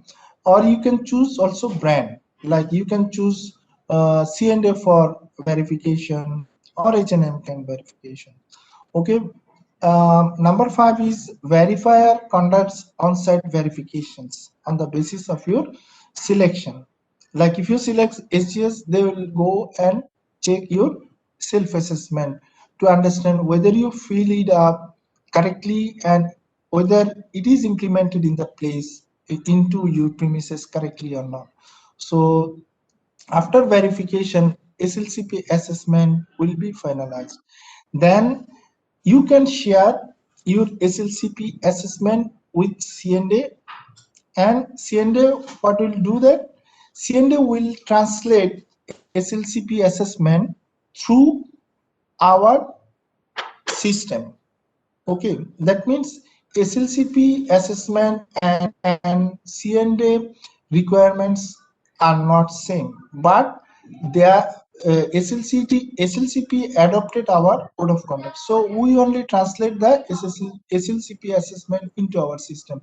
After translating SLCP assessment, we'll get our rating.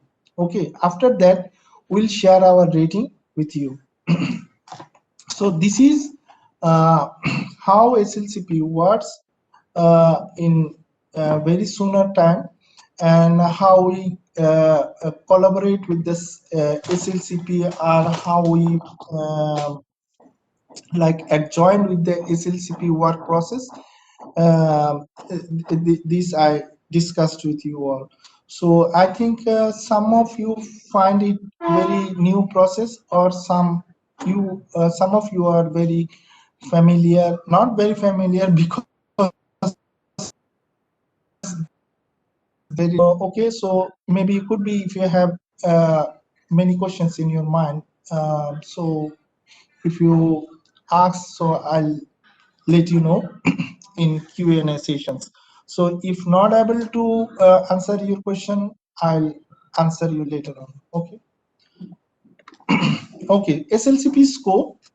SLCP scope will be on data collection tool. Like there are 3 sections in the SLCP assessment process, like basic based on the social compliance areas, social compliance requirements, like child labor, forced labor.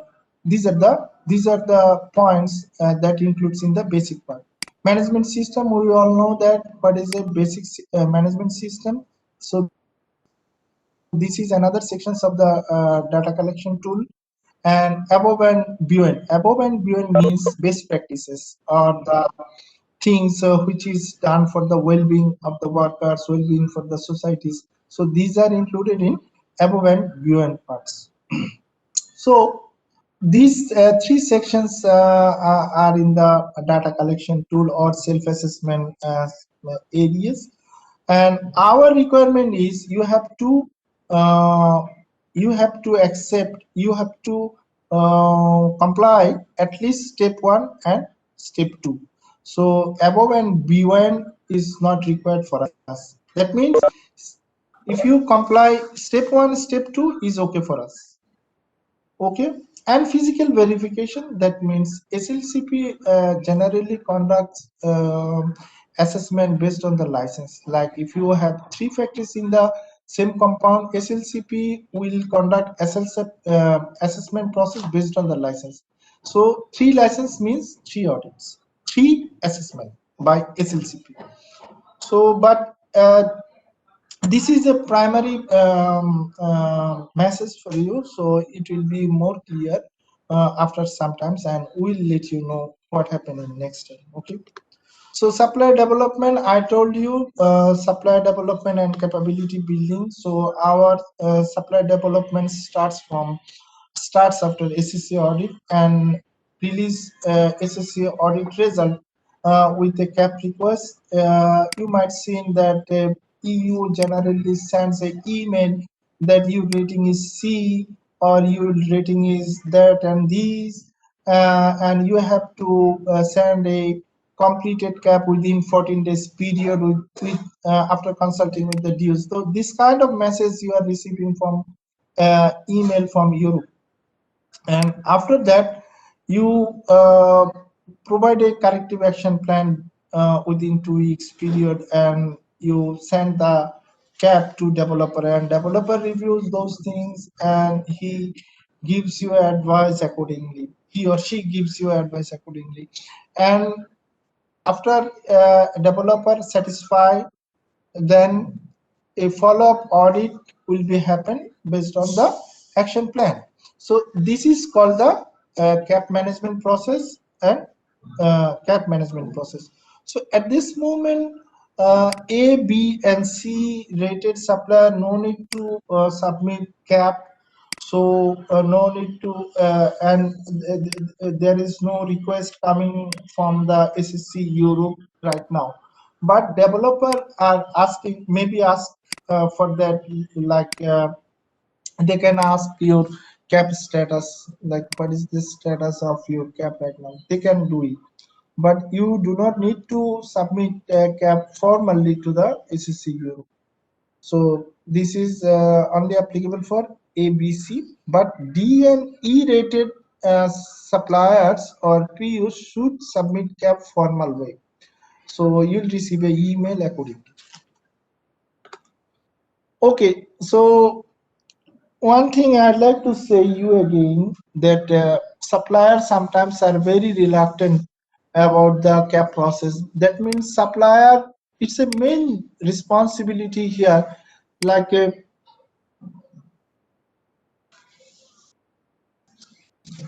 of course, we'll share our training slide with you. No, not share means we are not going to share these slides. Okay, so you will receive get this slide from your gene site. Okay, so you need to contact with your sourcing people. So he will help you maybe to get these slides from gene sites. Okay. Okay, so CAP management, what I am talking about is supplier should take ownership on CAP management process. We sometimes see that supplier is very reluctant about CAP process. They do not know how CAP is filled by the PUs, and they do not even know the ratings of the their PUs. Why their rating is so poor? They don't know. They are not caring. So I'd like to say that those suppliers, this should not be the right process. Suppliers should take ownership to improve your PUs, improve your PUs rating, and improve cap writing style. Sometimes they write or they take corrective action not based on root cause, based on their wishes. Okay, or they follow traditional methods. So this should not be our process. I told you before that we do not accept any quick fix solution. We want a sustainable solution for every cases. So that message I want to give to each of our suppliers. So otherwise, this could be negative consequences for the business with the CND. Okay, so templates, here we can see a template. So I think you are very familiar with this template. So when you see the cap or format from the Europe, you need to fill it up accordingly. Like you have to find out the root cause of the problem. You have to write your action plan based on the root causes, and you have to fill up the other columns accordingly. Okay, so like you send the cap only filling up corrective action plan, no root cause, no date. So will it be acceptable? No, this should not be accepted by our side. So you have to comply all the columns as mentioned here. Okay, so this is a changes, very recent changes we have made. Previously we visit your factories, that means developer visits the factory, which we call development visits. Now it will be called as a in this way, like there are 3 visits from developer sides. One is a random visit, another one is a remediation visit, and last one is investigation visit. So random visit means what? Short and unannounced. Short unannounced visit will be considered as a random visit. So what is the objective of random visit? Objective is to see see whether factory practices the management system or the rating he achieved before at the same way or not. Like you achieve you achieve good rating in last audit, but you are practiced differently. So that's things we want to see during random visits. So on the other hand, random visit short means it could be half day visits or could be 2 to 3 hours visits. So it depends on the developers strategy or the current situations of the factory, based on the factory situations. Okay, remediation visit, it's a follow-up visit, you can say. It could be announced, it could be semi-announced or unannounced visits. Okay, so the main objective of these visits is to see whether you take corrective action of your previous audit finding correctly, or what is the progress of it. So that's the objectives of the visits. And investigation, of course, these visits will be done based on the allegations, which sometimes done by the NGOs, which sometimes done by the workers, or based on the severe cases happens in the factories, sometimes like fire, artwork, or injuries, any kinds of serious injuries happens in the factories, and this is reported in any news lines. So on the basis of this information, we'll conduct some investigation visits. So this is all about our development visit system or process. Okay, now we'll discuss a very important thing of CND, like a supplier ownership program. This is a project name, supplier ownership program. This is a very best program for the best suppliers. So this program is not common for all suppliers. Those programs only applicable for the suppliers who has proven themselves as the best for the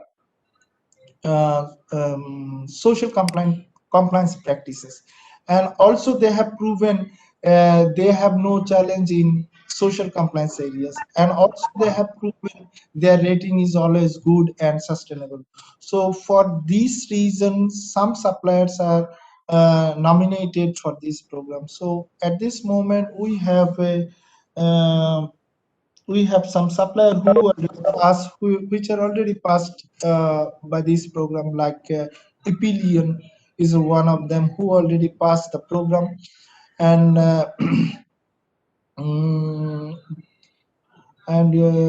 Pacific Jeans, which is already passed the program, successfully passed the program in 3 years back. And another one is a Pioneer, already passed the program 2 years, almost 2 years back. So this program is based on totally based on management system. I can call it as a heavyweight management program, management system program based on 7 modules. So that means from this program we are educating the suppliers about this management system techniques, so that the supplier can take ownerships and can follow up their overall compliance system by themselves. So this is the motto of this program. Okay, so now I'll discuss code of conduct. Okay, code of conduct is based on management system transparency and fairness channels. So it has 4 wings. We'll see our code of conduct has 4 wings: labor, legal compliances, anti-corruption, and environment. So we'll see what is next. Okay, we'll again discuss transparency, which is very interesting. You can see here the how we consider, how we are paying attention on that. So same thing I'd like to say, you also give your most attention or spend more time on transparency issues, because transparency is our zero tolerance. So the main objective of transparency is to assess you clearly, see you clearly, understand you clearly. So for that reason, you have to submit clear documents, transparent documents to us, so that we can verify you easily. When you exchange information to our DUs, you need to be careful you inform or you exchange the right information or wrong, because this information will pass to different channels, so they will come and verify you with this information. So there is no chance that giving somehow information and you can skip the situations. No, this should not be. So my request you to share the right information, share the right documents, share the clear documents to all of us. So some examples I'd like to say: the breaking of transparency, like falsified record, poaching workers for interview, not matching records, any restrictions, not letting workers for interview, unauthorized subcontracting. So these are the breaking transparency breaking examples. I think this is clear to all of you. Okay, 2020 challenge, what challenges we are facing now: working more than 60 hours, overtime compensation deficiency, undisclosed PUs, building safety, and fire safety. These are the challenges we faced in 2020. So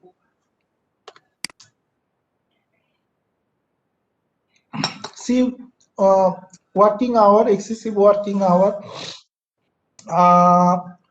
we only accept the legal limits, that means 60 hours and 1 7-day rest. So this is our policy, clear policy. So our bottom line is you should not share any falsified records to us, and you should not involved in excessive working hour, because this is we are not accepting at all.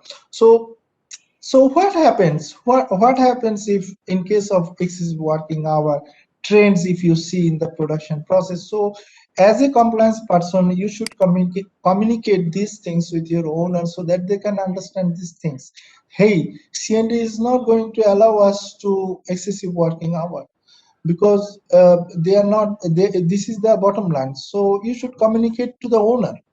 So ask them to give you plan and find the root causes why this is happening in your factories. So accordingly, you should work with the DOs. If you have any confusions, if you have any if you need any further consultancy, then you can talk to DO. So they will DO will support you so that this can be solved before the audit. So if any audit or if any development visits excessive working hour captured, your rating will be downgraded. Okay. So my recommendation is to work based on your capacities, based on your order. So don't work with the overbookings. So this is, as a compliance officer, as a compliance responsible, you should always communicate with the sourcing people. You should always communicate with the owner. You should communicate with the planner or planning department so that they can understand your requirement. I saw sometimes like compliance person is understand or knows the requirements of legal requirements, but uh, planning department, sourcing department, owner doesn't know. So what happens if you know alone? Nothing happens. So you should communicate our requirement to all of these important parts so that they can understand your requirements, our expectations. So that's all. Okay, so same thing, wages. So 12-month wages at least you should available in your hands, and wages should be clear, and wages should be permanent, transparent, and you should pay 5% minimum increment to all workers, which is a legal requirement. So if any violations in increment, it will be considered as a minimum wage violation and considered as a zero tolerance issues for you. Our bottom line is, so bottom line, sorry, I told bottom line many times, so I should not tell right tell this word right now. Okay, however, our bottom line is, do not share any falsified record, do not violate minimum wage things. That means pay as per law, provide increment as per law, and overtime premium should be paid to all workers. So delay worker payment is a violation, and it's a big violation. So if you delay more than 31 days, it would be considered as a serious violation for us. Including, we sometimes skip security guards from paying overtime, from paying increment, from paying compensation benefit, substitute holiday. So I don't know what is the reason for that. So consider all your stuff equally as per law. Okay, so deduction, I do not spend here more time, because you can deduct as per our law 125 so far. So follow these laws for deduction process. So that's all. And what is about undisclosed PU and unauthorized PU? I'd like to clear you all. Undisclosed means which is not in SMS, which is not included in your SMS. I think all of you are clear about SMS. Supplier management system, you have a SMS. So in this SMS, you see the factory list, how many factories under your supply chain.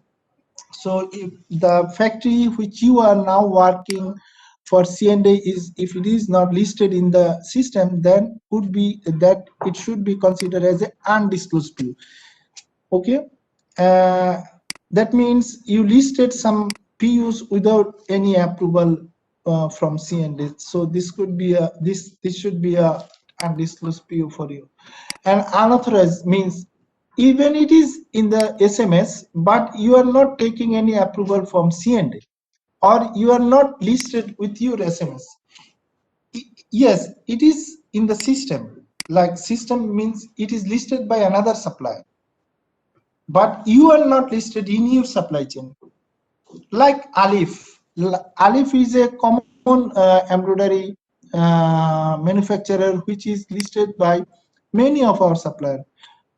Okay, but you also work for C&A, but you never listed Alif, but you are working with Alif for embroidery. But if it is captured, it will be considered as an unauthorized PU.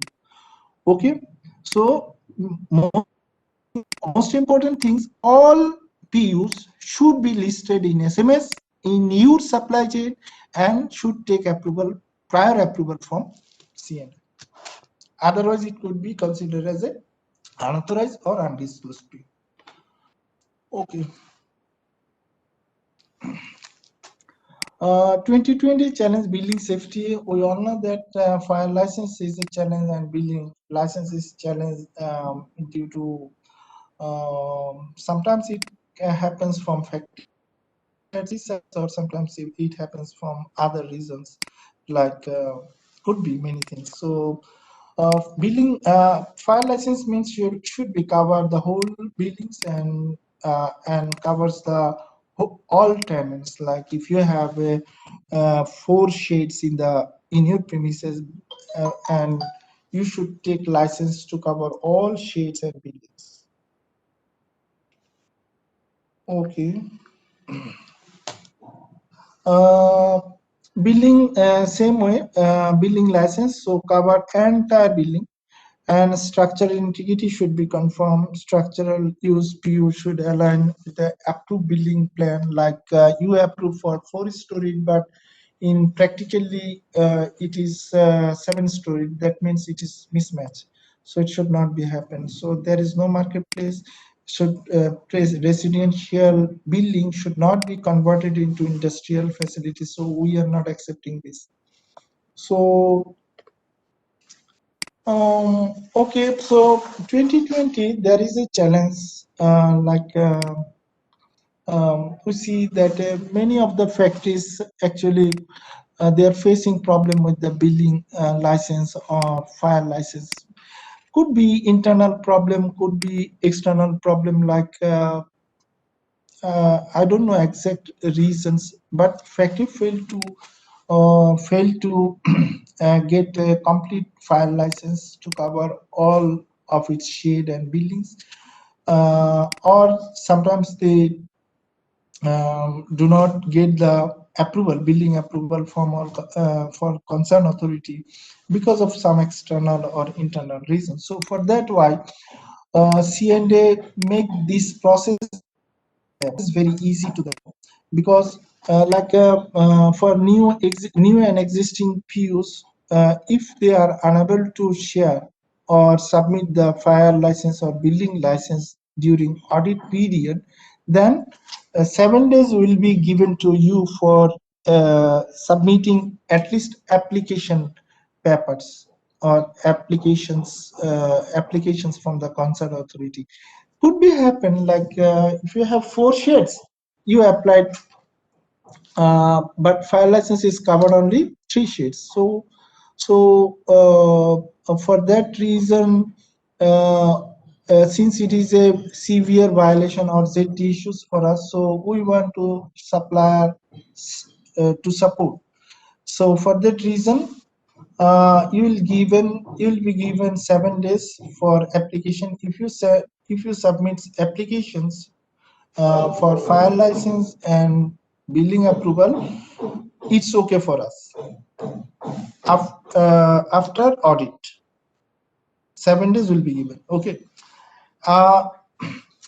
If not, the issue will be considered as a zero tolerance issue. I am repeating, if not, issue will be considered as a zero tolerance issue.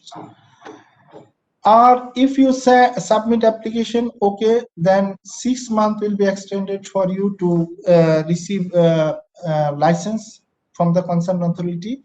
If not, another 3 months will be given for you. Even if it is not possible, then after 9 months, a third party inspection will have to be conducted by you. So you want to prove that your fire and building safety is okay, and you have to submit a that means a third party audit inspection report to us for further verification. This is the process if you are not having complete fire and building licenses for new and existing PU. So this is a Cambodia and other countries' requirements, so I should not discuss with you. Okay, 2020 building fire safety challenge. So 4 conditions, no condition is applies for Bangladeshi PUs. So since it is global presentation, so we keep it here. So that means we are not accepting any multi-tenant facilities in any premises or in any PUs. Okay, so now discuss the fire safety requirements. You see here permit license, it should be as per law, and prevention. So prevention, that means, and life safety mostly are covered by the accords. So I should not discuss this because we are accepting accord standards. If you follow accord standards, we are okay with this. And also during audit, every audit we ask you the status of accords. So we are checking the progress of the accords during audit. So now at this moment, just I want to discuss emergency preparedness plan. There is a particular or specific requirement from our side. Emergency preparedness plan or response plan you should prepare or 3 areas at least, like a fire, earthquake, flood. If you have a chemical process, then you have to prepare additional preparedness plan for chemical spillage, or you can prepare more than our requirement. It depends on you how much you are experienced or how much you are capable of doing that. So it could be like a boiler generator explosions, it could be devastations, could be many situations. So at least three are our requirements. You should prepare it based on our policy. So the most important thing is I saw when I visit your factories, I saw that role and responsibilities are not clear, and the person who is nominated for the different functions, they are not quite aware about their role and responsibilities. So you should make it very clear to them so that they can understand the whole things and whole responsibilities very clearly. And second thing is evacuation, emergency evacuation drill. There should have a process, evacuation drill. So our requirement is to conduct at least one fire drill in 90 days interval, and there is a legal requirement also. So both things you have to follow, and you should have a public PA system or into to cover all buildings, even small or tiny sheds. So there should have a centralized public. This what you can see out of like exit should be open and direction travel outward. We are not accepting any collapsible gate, shutter door, sliding door, inward type door, rolling door. This kind of door we are not accepting. We only accept outward type door, open with a single motion. Okay, number should be sufficient as per law and clearly marked. These are the basic requirements, Okay. So I should not discuss this because we are following accord standard for fire door. Okay, so hardware same, we are following accord standard. So I discuss these things with you. And boiler, there are three things here to remember. One is the prevention, life safety, and permit license. That means all boiler should maintain should have a maintained in a certain interval, and inspection by third parties as it should be, because without maintenance your machine will be run off any time or shut off any time. Okay, life safety, that means boiler should be isolated from the production area. We know all that the boiler is not a normal thing. Boiler is a huge thing. It looks like a it look like a dynamite, no? So you should check for your safety, because you are working in the same premises, no? So you should check if the boiler is isolated from the production areas or not, and should put fire door as per accord standard or legal requirements. All boilers should have a permit or permission. If not, you please raise your voice. You should communicate to the owner directly. All boiler operators should have a license as per the boiler ratings. Okay, this is all about boiler safety. You see from the picture is a very clear that is a poor wiring system or electric system.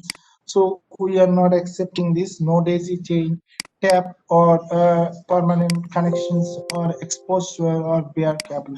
So follow accord standards, safety, electric safety requirements. So we are accepting accords for electric safety. Or any challenges, you can contact with our building and fire safety expert, Mr. Moshood. Okay, so for any sorts of suggestions. Okay, so two standards at this moment we are accepting. One is the NFPA, another one is the Global Harmonized Systems. So either one you can choose for your for protecting chemicals or identifying the chemicals. So you can choose either GHS or NFPA. We are accepting this. So flammable chemical should be stored in a separate manner. No flammable chemical should be stored in the floors, and should be stored in a flammable materials, flammable cabinets, and should be isolated from the production floors, and should have a good ventilations. Okay, so still we are in code of conduct. Now just to discuss the health and safety part. Now we would like to continue with the management system, labor grievances, worker conditions, child labor. So let's see code of conduct. Yeah. Management system, that means in every area like child labor, forced labor, there should have a policy procedures. You should arrange training for all policy and procedure, appoint a senior representative to communicate all those things, handle all those things. You should have internal audit system, and should have a cap management process. That means you should follow up your own cap, whether it is corrected or whether it is not corrected, whether timelines are meet or not meet. So this kind of things you need to check by yourself. So these four things are to be called management system requirements. Okay. Okay. So freedom of movement or forced labor. We all know that freedom We cannot interrupt anybody's toilet break, anybody's water break. So we cannot stop anybody's from leaving after completing regular shift. So these are the examples of freedom. So you should not break in anybody's freedom. So it should not be. So now I'll talk about migrant labor guidelines, migrant workers. So migrant workers are not available in our country at this moment, but since it is a global presentation, I told you a migrant worker can be seen in Europe, Turkey. So for that reason, we have that slide. So migrant worker, we are here based on the ILO conventions, local level laws, and our code of conduct. So you have to meet all those requirements. So we want you to support regarding migrant workers in 4 stages. Like pre-employment. In pre-employment process, that means supplier you should have a contact how to arrange or how to recruit migrant. So agency, that means there should have a key employment agencies and should have a contact between supplier and agencies. There should have a contact with a migrant worker and workers. So these are the pre-employment process. So this contact should be available. So and contact the rules are like does not process any legal permission, like if they do not have legal permission, he should not, the migrant worker should not work. So migrant workers should not be asked to deposit for the employer. Then some other, like supplier shall not ask reimbursement, supplier shall not impose any additional requirements. So supplier must have control measures, no fees and deposit. This is supplier duty, that he ensures all those things, that nobody can ask for deposit, nobody can ask for reimbursement. That should create some mechanisms over there. Okay, for the forms of appointment, it's what we are doing for the permanent workers. Open system, that means workers should communicate the policies clearly. This should be done by the at PU level, and documents, that means whatever the documents is required for having migrant workers, like appointment letter, personal file, contact letter. So this should be maintained at the PU and supply level. Wages benefits should be ensured by PU and supply should be checked. Okay, human resource PU level should maintain all kinds of benefit terminations fees for the migrant workers. So a collective bargaining agreement or freedom of association, we all know that what is a freedom of association. If anybody wants to form, or group of people wants to form trade union, or want to join trade union, or want to join participations, you have to give permissions for that. So this is we all know that, so I do not want to spend more time on that. Okay, so code of conduct, grievance process, yeah, it's a very important thing.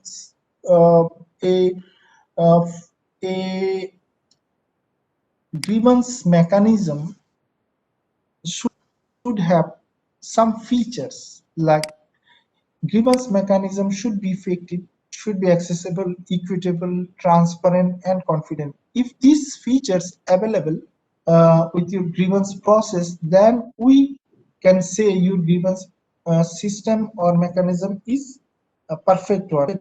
Your grievance process is trusted by the workers. Otherwise, we cannot say that. So that why your grievance process should be effective, accessible. That means if anybody wants to give or raise his voice, he can. So there should have a clear roads to come with a grievance to the management. So otherwise, we cannot say this is a ideal grievance process or best grievance process. So for that reason, you have to train all your supervisors, all your managers to have a common understanding on that, employees to respond to the or appeal, so negative consequences to our employees, report to the grievances. So these kind of things you need to communicate to all levels, and written records to be kept for 12 months. Written record means any kinds of grievance, any kinds of this kind of activities. Record should be kept for 12 months. Okay.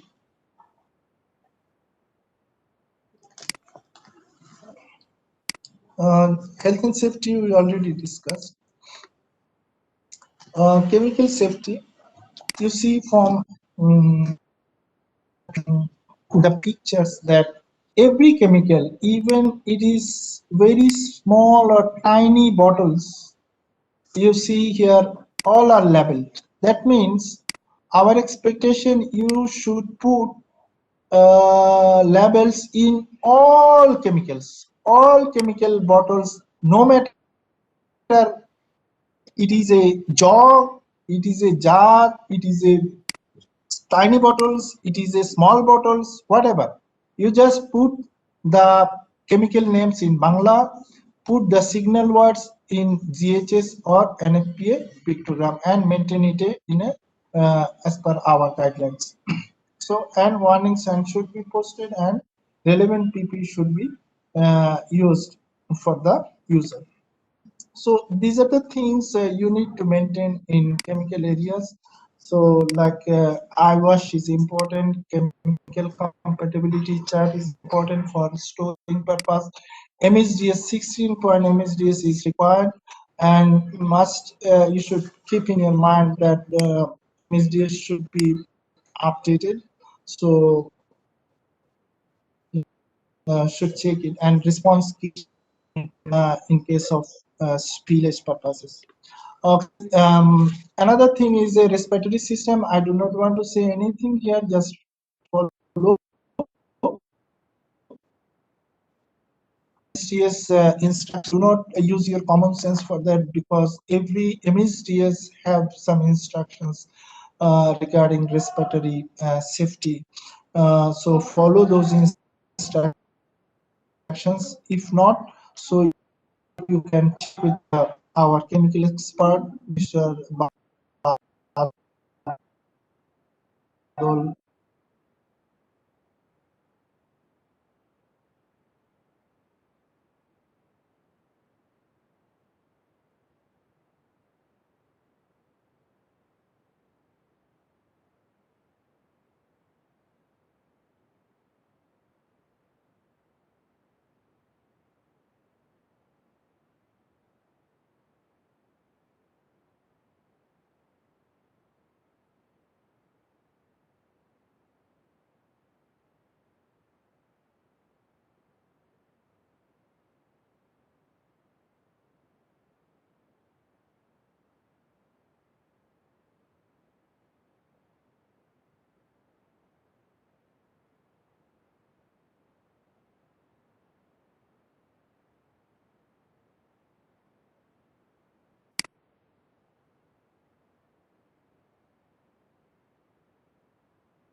Okay.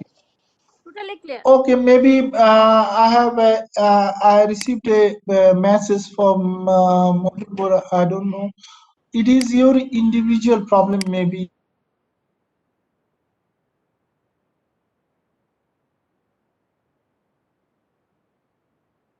To parents or authorized adults. Okay. So child labor, our requirement is 16. So you should maintain this, and no child labor is allowing as per our code of conduct. So what happens if child labor is found? There is a remediation process, like you must settle all outstanding wages for the child labor, and you should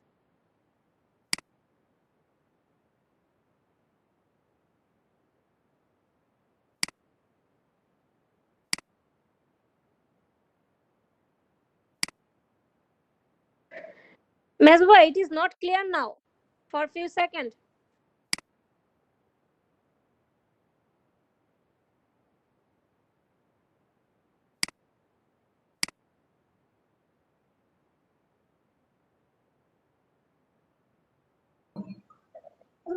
Mesba bhai, do you hear me? For Yes, I can hear you. maybe 1 minute or more than one, your sound is not clear. Breaking. Okay. I'm repeating again. Okay. Now, can you hear me? Yeah, now it's clear.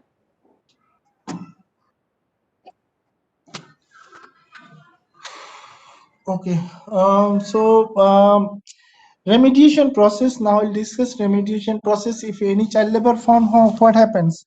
What you should do as per our code of conduct. If any child labor found, first duty is to take out the child labor from the premises, and you have to settle all outstanding wages, and health screening should be done before departure or before removing child labor.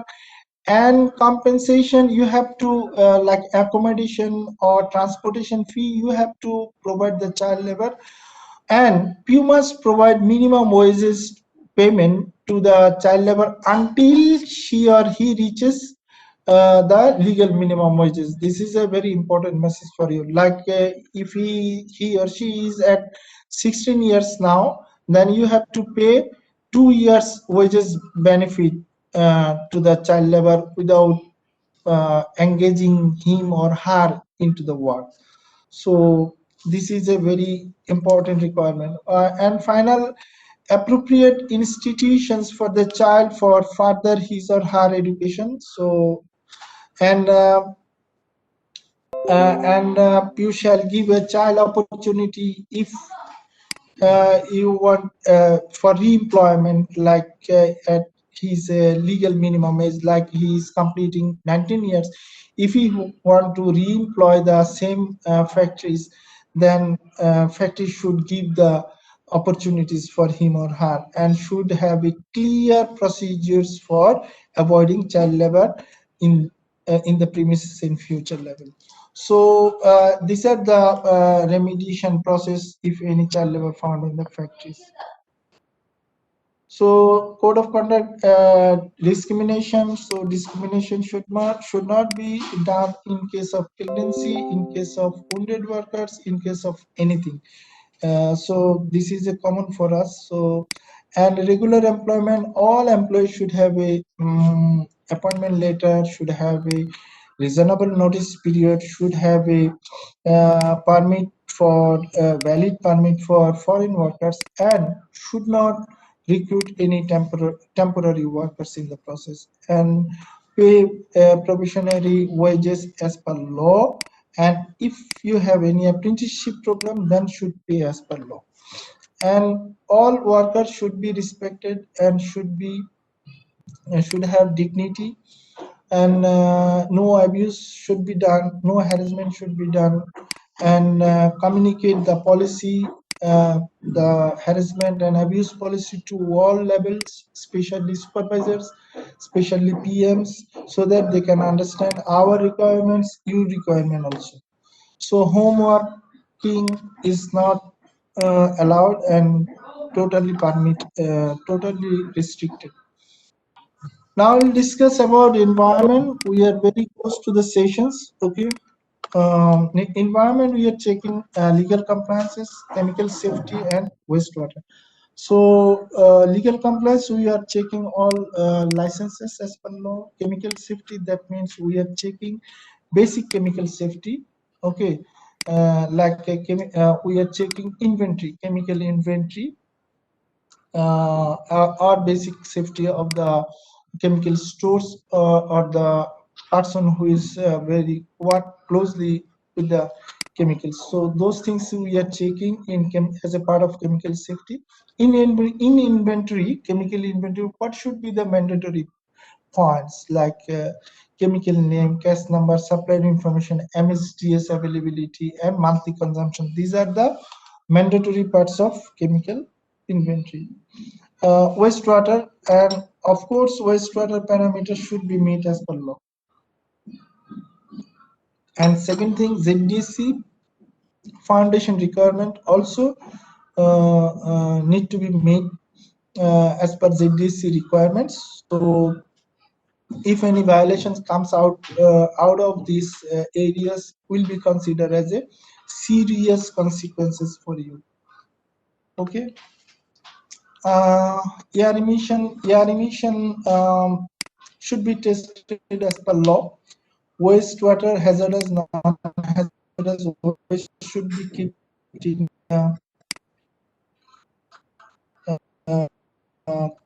keep in a proper manner, and dedicated waste store shall be available for the hazardous and non-hazardous.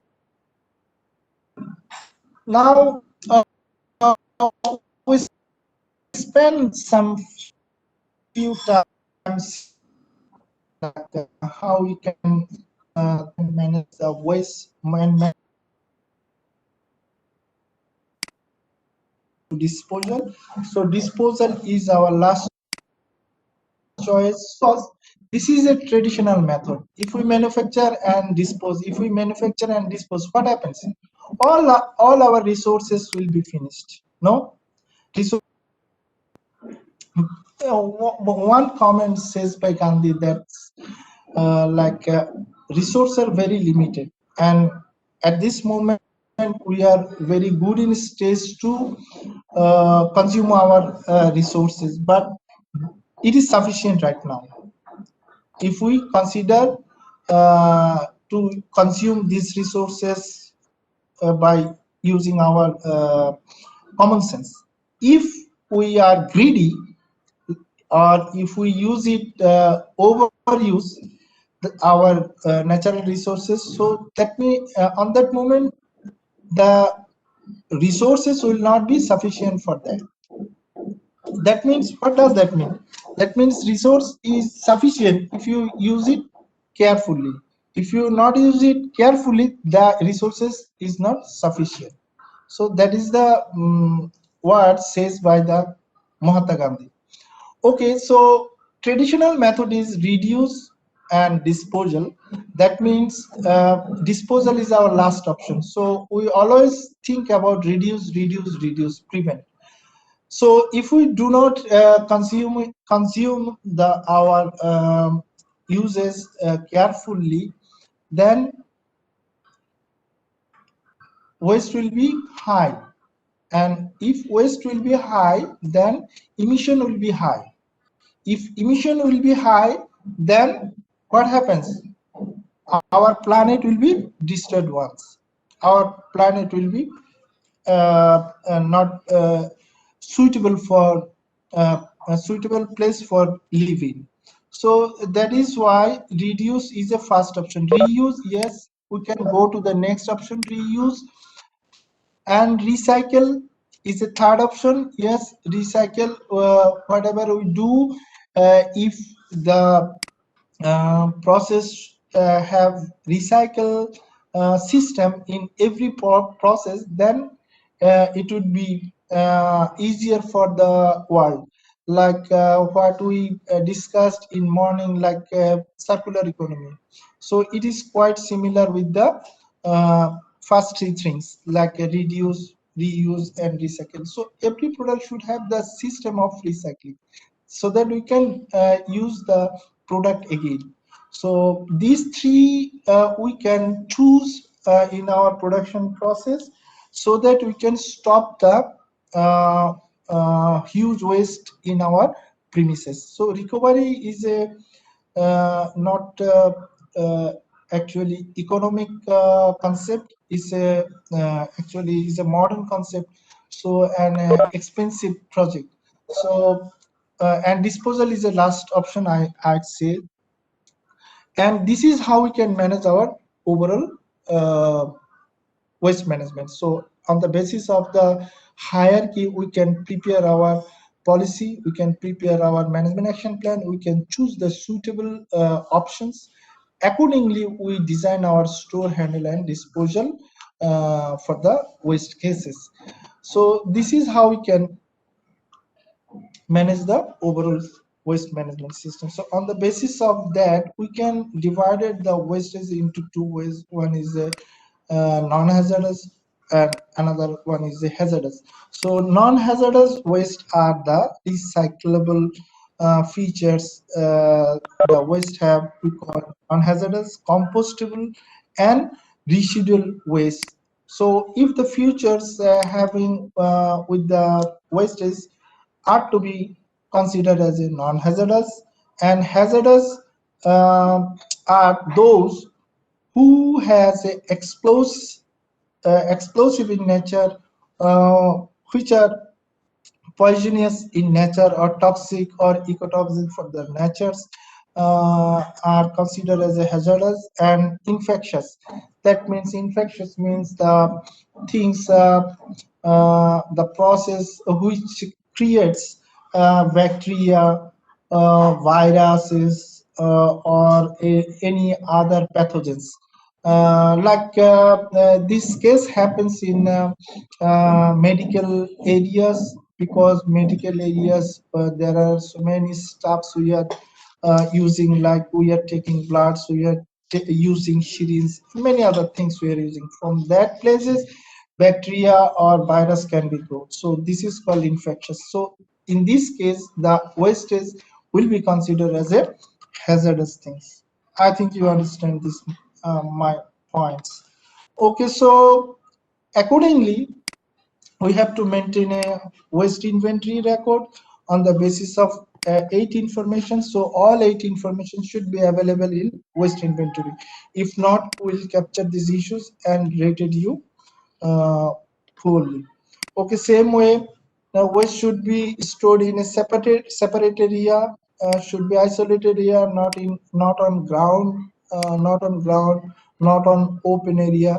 And hazardous and non-hazardous should be segregated. Hazardous, all hazardous should be identified as this way, like you can identify it by red mark.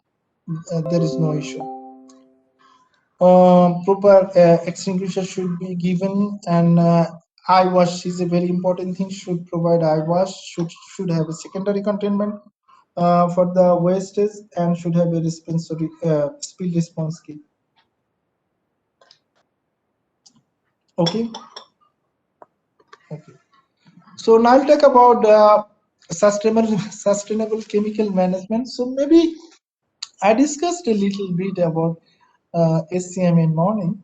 So actually, sustainable SCM team is a very important and a very energetic team in our department. So they are working for establishing ZDSC chemical ZDSC policy. So this is a very important target for all of us. They are working for the planet, they are working for the environment. So if you are nominated for the program, for ZDC program or chemical management program, SCM team will contact you directly, and SCM team will take onboarding program with you. So do not worry about it. For the new supplier, I'm not talking for the existing supplier. Okay. So any questions, any confusion regarding sustainable chemical management, please ask questions to the chemical responsible. Mr. Chandan is there, Mr. Badal is there. So if you have any questions, please go to them. They will answer your questions. I think mills audit. Mills audit is a very important thing. Mills, so we are conducting audit in all tiers. So mills audit is in our audit scope. So mandatory documents, how to add mills. Oh no, mandatory documents you have to documents have to be shared for mills which have not been audited before. Onboarding a new PU questionnaire, that means if you want to add then want to mill, that means some mandatory documents you have to give for verification. So mill audit means we have nominated mills. Okay. Audit tab, only initial and full audits are to be conducted. No follow-up audit is required for them. And audit window, there is two audit is available for them, two types, two categories like initial and full audit. Initial could be semi-announce with a 1 week window period or announce. Full audit could be semi-announced or could be unannounced or announced. Initial could be announced or could be unannounced. Okay. Okay. So same way their rating will be based on priority level, different priority level, minor, major, critical, ZTs, and their rating is quite different than others regular PUs or cutting swing PUs. Like their ratings are gold, silver, bronze, need improvement, and unacceptable. Unacceptable means E rating. Okay, equivalent to E rating. So their overall score is gold to unacceptable. Okay, so what is the business consequences? Like gold rated supplier means clear for continuous, silver rated for clear for continuous, bronze for clear for continuous, need improvement. There's some improvement needed for the supplier, must submit cap. Unacceptable means no production allowed, means E-rating. In case of E-rating, unacceptable. Okay, we are now seeing the cycles of this rating. Gold is 12 months, silver is 12 months, bronze, gold to bronze 12 months. Need improvement is 6 months, unacceptable is 4 months. So only initial and full audits are conducted there. No follow-up audit will be required for mill audit. So now you'll see again the zero tolerance for mill audit. So I think I should not discuss this again because these are mostly common. Only fleeing workers are not available. So I should skip it.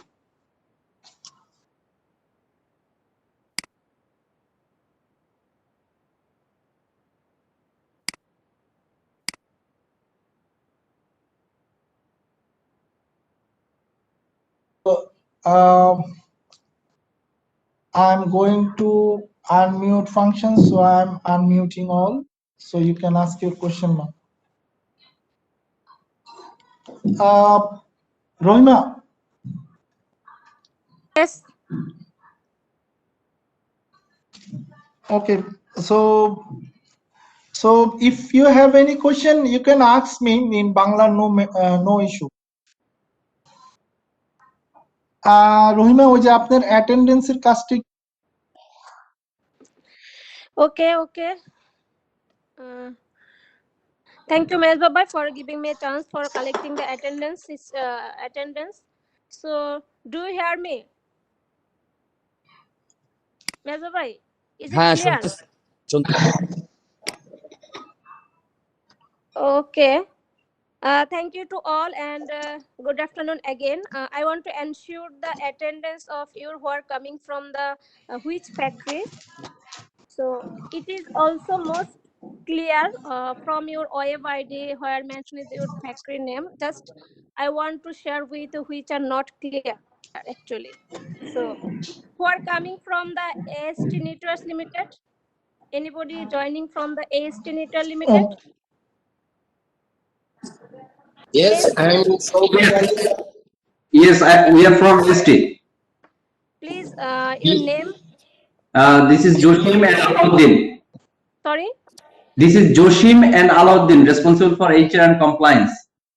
Joshim and Alauddin from AST HR and Compliance. Okay, Right. and thank you for the BTC FAIL. Is that available, Mr. Shaukat Ali? Yes, I am Shaukat Ali. I am available. Thank you. And who are Welcome. joining from the Dhaka Garments and Washing Limited? Dhaka Garments and Washing. Is anybody joining from Dhaka Garments and Washing? Okay. For Habitus, is anybody joining from Habitus Fashion Limited?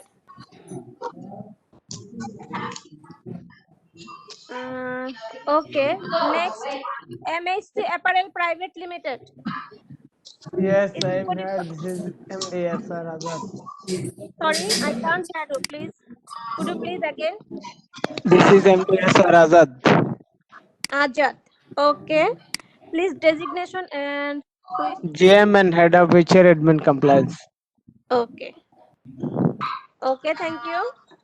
Welcome. And next, Paddock Jeans Limited.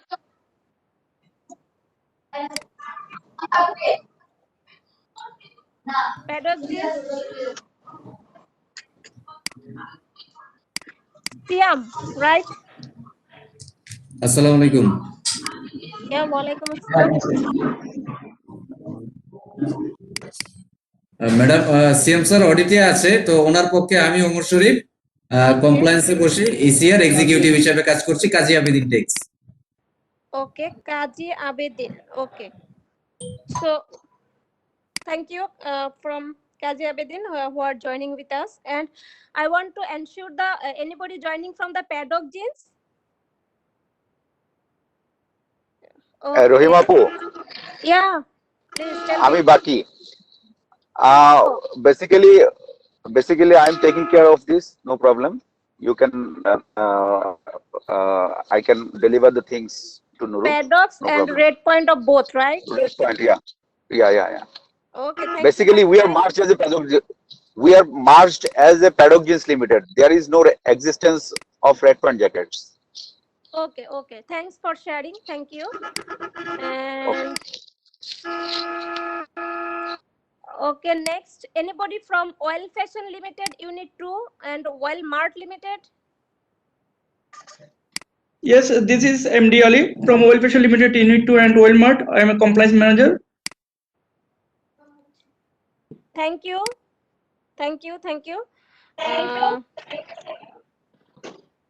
And just I need to ensure the which ID in showing in the WebEx who are using from the user ID. User who are joining from using the user ID. Name is user. MD Ali. MD Ali. Okay. Who are using for administration? Which factory? Yes. Oil Fashion Unit 2 and Oil Mart Limited. Okay, both are Oil Fashion administration and user. Okay. Yes. Yes. Hassan ULS. Which factory are using this ID Hassan ULS?